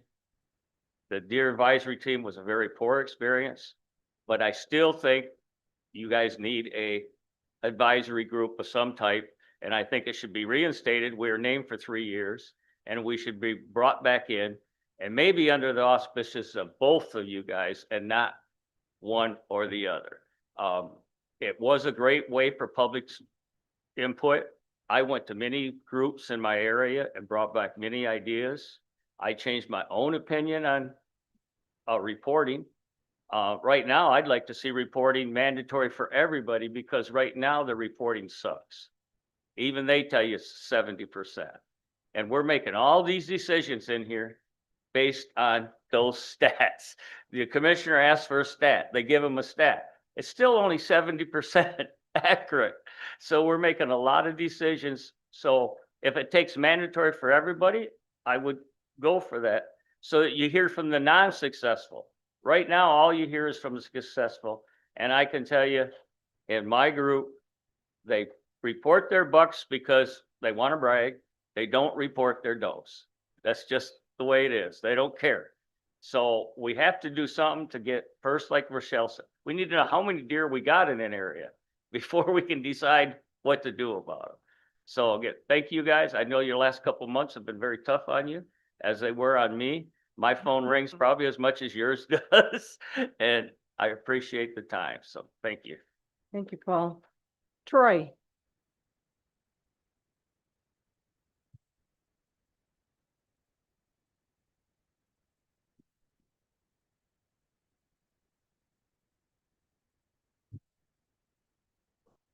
Howdy, commissioners. I'm back. After reading the DNR's earn a second buck proposal, excuse me, we see that it lacks scientific methodology in gathering pertinent data. Allowing digital reporting without mandatory in-person check stations is crazy and just asking for false information. Allowing a person to earn a second buck tag in a treatment county and the ability to fill that tag in another county lacks scientific merit and common sense. It also infringes on the newly passed $1 rule in the non-treatment counties of the Lower Peninsula before it's even implemented. In May, excuse me. In May, the NRC passed a new crossbow regulation in the UP based on nothing more than an email. There was no discussion pertaining to the scientific viability of that request. It was passed based on emotion and personal wants. Unlike that request, I have not only emailed all of you, but I'm also here in person requesting amendments to the DNR proposal. There needs to be mandatory in-person check stations to earn a second buck tag. At the very minimum, there needs to be in-person check stations in at least 2 to 3 of the treatment counties to compare that in-person data with the digital only reporting. Expecting conservation officers who are already spread thin to conduct follow-up visits to digital reporting is nonsense. I'm sorry. When reporting for this pilot program should be done in person. It needs to be mandatory that the earned buck tag be filled in the same county in which the antlerless deer was taken to earn that tag. This is very important for gathering accurate data on an earn a second buck and not to infringe on the newly passed $1 rule. In my opinion, it should also be mandatory that both buck tags of the earn a buck combo license be filled and reported before the second buck tag is issued. As I stated in my May comments, the current combo tag system allowing people to have 2 valid buck tags in their pockets at the same time is one of the most biologically irresponsible regulations of the last 30 years. Commissioners, I trust that you will grant me the same courtesy as the person who wrote the email about the late season crossbow usage in the UP. After all, what I am proposing has actual scientific basis for accurate data gathering. On another note, Commissioner Eyster, your colleagues all have biographies posted under their names on the website while yours remains blank. The public deserves to know your background and qualifications that led you to be appointed to the NRC. I'm sure many of us would appreciate your attention to that matter as soon as possible. On another note, we got to talk about fishing this morning. Thank you, Commissioner. He started, John talked about crappie. I love crappie fishing through the ice. I would love to see a minimum size limit on them. So, thank you. Thank you, Troy. Bob, you're up. You're passing, okay. And Josh.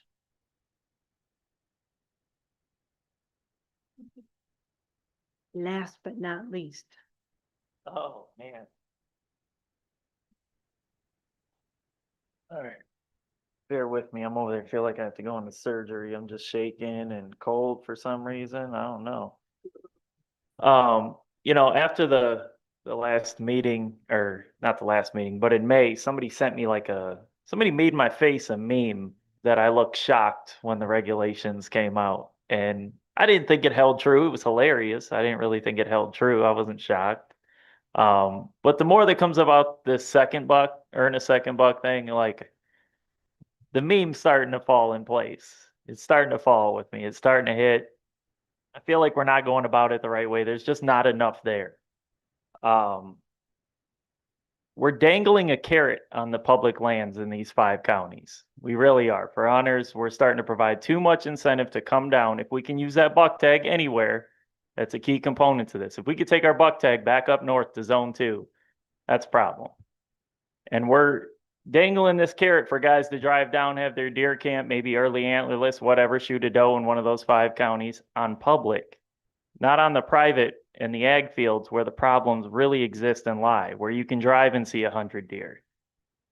I seen this reduction when they brought early antlerless to the public years ago. And it's not necessarily a bad thing, right? Less deer on the landscape is good for the landscape. We are the management tool, where the application arm is the hunter, so it's not necessarily a bad thing. But if this must go forward, I'd really like to see this as like a landowner tag, a landowner problem. They need to solve their own issues. And, to Fewens' point, data is everything. Commissioner Fewens has also encouraged over and over again physical check stations. Physical check stations, pictures in the least. We're not getting any of that. We're not getting any of that. We're getting nothing. And I think, again, it was stated a minute ago that maybe we need to go back to the drawing board a couple years down the line, figure this out if we must do it. Thank you. Thank you, Josh. It is 12:21, and that completes public comments for today. Oop, you're gonna steal that back from me. Commissioners, are you good to keep rolling through? All right, we will do so. So it is 12:22. We're gonna head into new business. There are 2 items before the director this month, 1 action item and 1 for information. The action item is the oil and gas lease results. You're going to give us a full report on that, right? You didn't come prepared, No, Craig? no. Okay, all right, we won't do that. The second one is the land use order on Pierre Marquette State Forest. I presume it's your intent to have the director sign those? Yes, Okay, the one that's for action. the ones that's for action, that's correct. There are 4 land transactions. Commissioners, we did have some comments that were submitted to us on the last land transaction 202-502-19. Could you walk us through where we are on that? It concerned transfer of this land to a township, I believe, for a public park.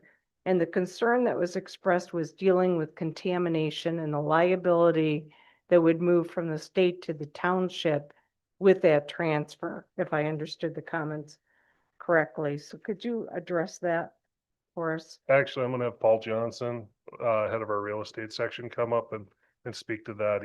his team has been working on that and working with the local unit of government.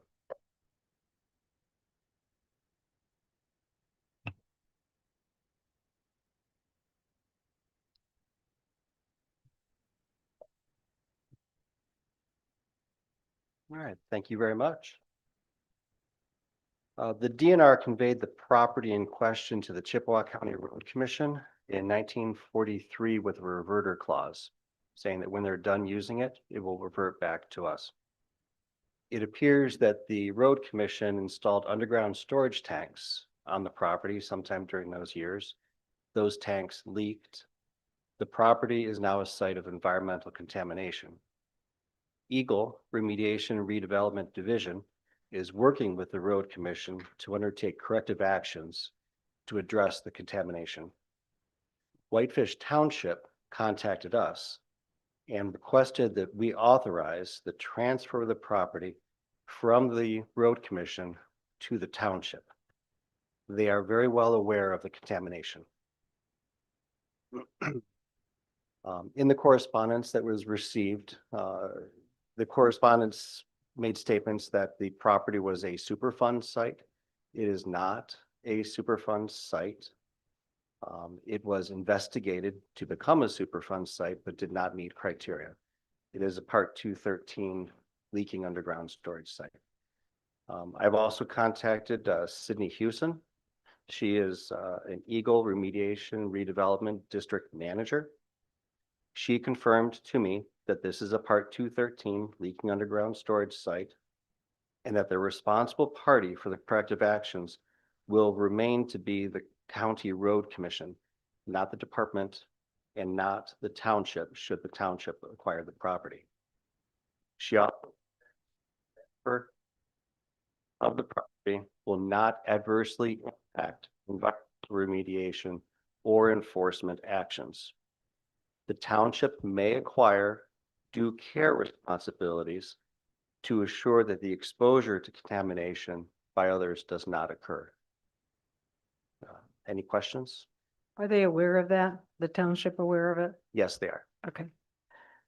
Commissioners, this is director's authority, director's action. Are there any lingering concerns after hearing this? Okay, hearing none, I assume it's your intent to have the director sign all of these? Yes. For you. Thank you. There are no orders for information for the director of the NRC this month. That's not true. We do have orders. We'll go back. We have NRC orders for information. We have amendment number 7 and our Ernebuck for the program implementation, and then wildlife conservation order amendment number 8, which is the trapping rights that we talked about earlier. So we had presentations on both of those. Those will be for action next month. There are no old orders, so we have nothing for action this month. Okay. Committee reports. The only thing I would have from the Governance and Finance Committee is I've asked the AG's office just recently, Commissioner Fewens, you had brought forth some recommendations in terms of white paper that we shared with the commissioners last month regarding our process for public transparency and bringing orders forward. I've asked from some directions whether we go with bylaws, as you had suggested, or a policy procedure. They're going to get back to us on that. All right, Fisheries Committee, got anything to report? No update this month. We were unable to meet. We're looking at rescheduling a time that better suits the Fisheries Department and the commissioners. All right, thank you. Wildlife Committee. Nothing to report between the last meeting and today. I do know that on our agenda, we will be bringing up bear regulations and thought behind it. So I think we will meet as a committee first, just to see where we currently stand, and then reach out to the Wildlife Division for furtherance. Thank you. All right, we'll move on to commissioner reports. Will you continue, Direct Commissioner Walters, with yours or start with yours? Yes, thank you. On June 25th, which was a Saturday, I spoke before what is called MAPS. Essentially, it is the Mullet Lake Property Owners Association. They have their annual meeting and basically spoke on behalf of the commission as to what we do, how we get appointed, what our role and obligations are. It was very well received. I then later that day picked up my wife from home and we went to Alpena to observe the weigh-in for the Michigan Underwater Spearfishing Association's tournament, which was very well attended. There was probably 60 participants there that continued to grow over the past 3 years, and very privileged to be a part of that. Spoke before them. They were very pleased to have my wife and I, and well attended, and I did bring home some walleye, so it was a pretty fun event there too. I did go fishing on Mullet Lake on July 3rd, actually with a current tournament walleye fisherman angler who has a place on Mullet Lake, and he was describing to me and showed me what front-facing sonar was and how it worked. And he does have some concern about the resource that I will get with Commissioner Fewens on to bring him up to date, and how valid those concerns are or are not, just to have that conversation and bring it forward to the Wildlife Committee. Yeah, John, and I've recently been hearing just a little bit more chatter about that, so happy to have a conversation with you. So let's talk further offline, and I Yeah. can bring you a little bit further up to speed and who this gentleman is. And then I also went trout fishing on the 3rd and 4th of July on a couple different northern Michigan trout streams, and had great success. So happy 4th of July, and I look forward to next month. Thank you. Commissioner Eister. Commissioner Erdley. Nothing to report. Commissioner Fewens.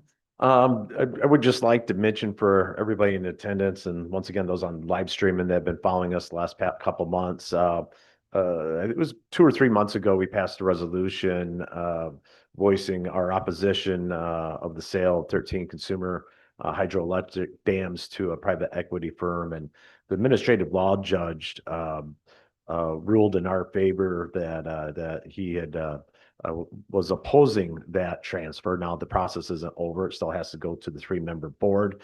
But the judge had a very lengthy, in-depth decision, and it was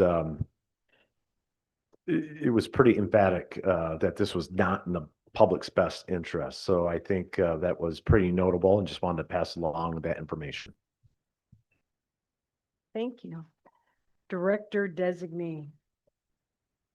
Thank you for letting me sit up next to you this month. Oh, yeah. I will look forward to Such getting that a- back. So going forward. See you next month, Craig. We should have paid a few people for the tough questions for you. All right. I just have a couple things. We are scheduling to have a UP Wildlife Habitat Work Group meeting on September 1st. So that'll be coming out. J.R. Richardson, who is a prior commissioner that many of you know, has volunteered to help chair that work group moving forward. So we'll be getting that started, and we did have a coordination call to move forward on that. We do have a boat dedication coming up. The date was changed and is now, what date is it again? Refresh my memory. The 16th? Okay, all right, thank you. Oh, are you? Okay, so it might get moved again. You'll let us know if commissioners would like to attend that. Don't forget, you got to get an RSVP into that.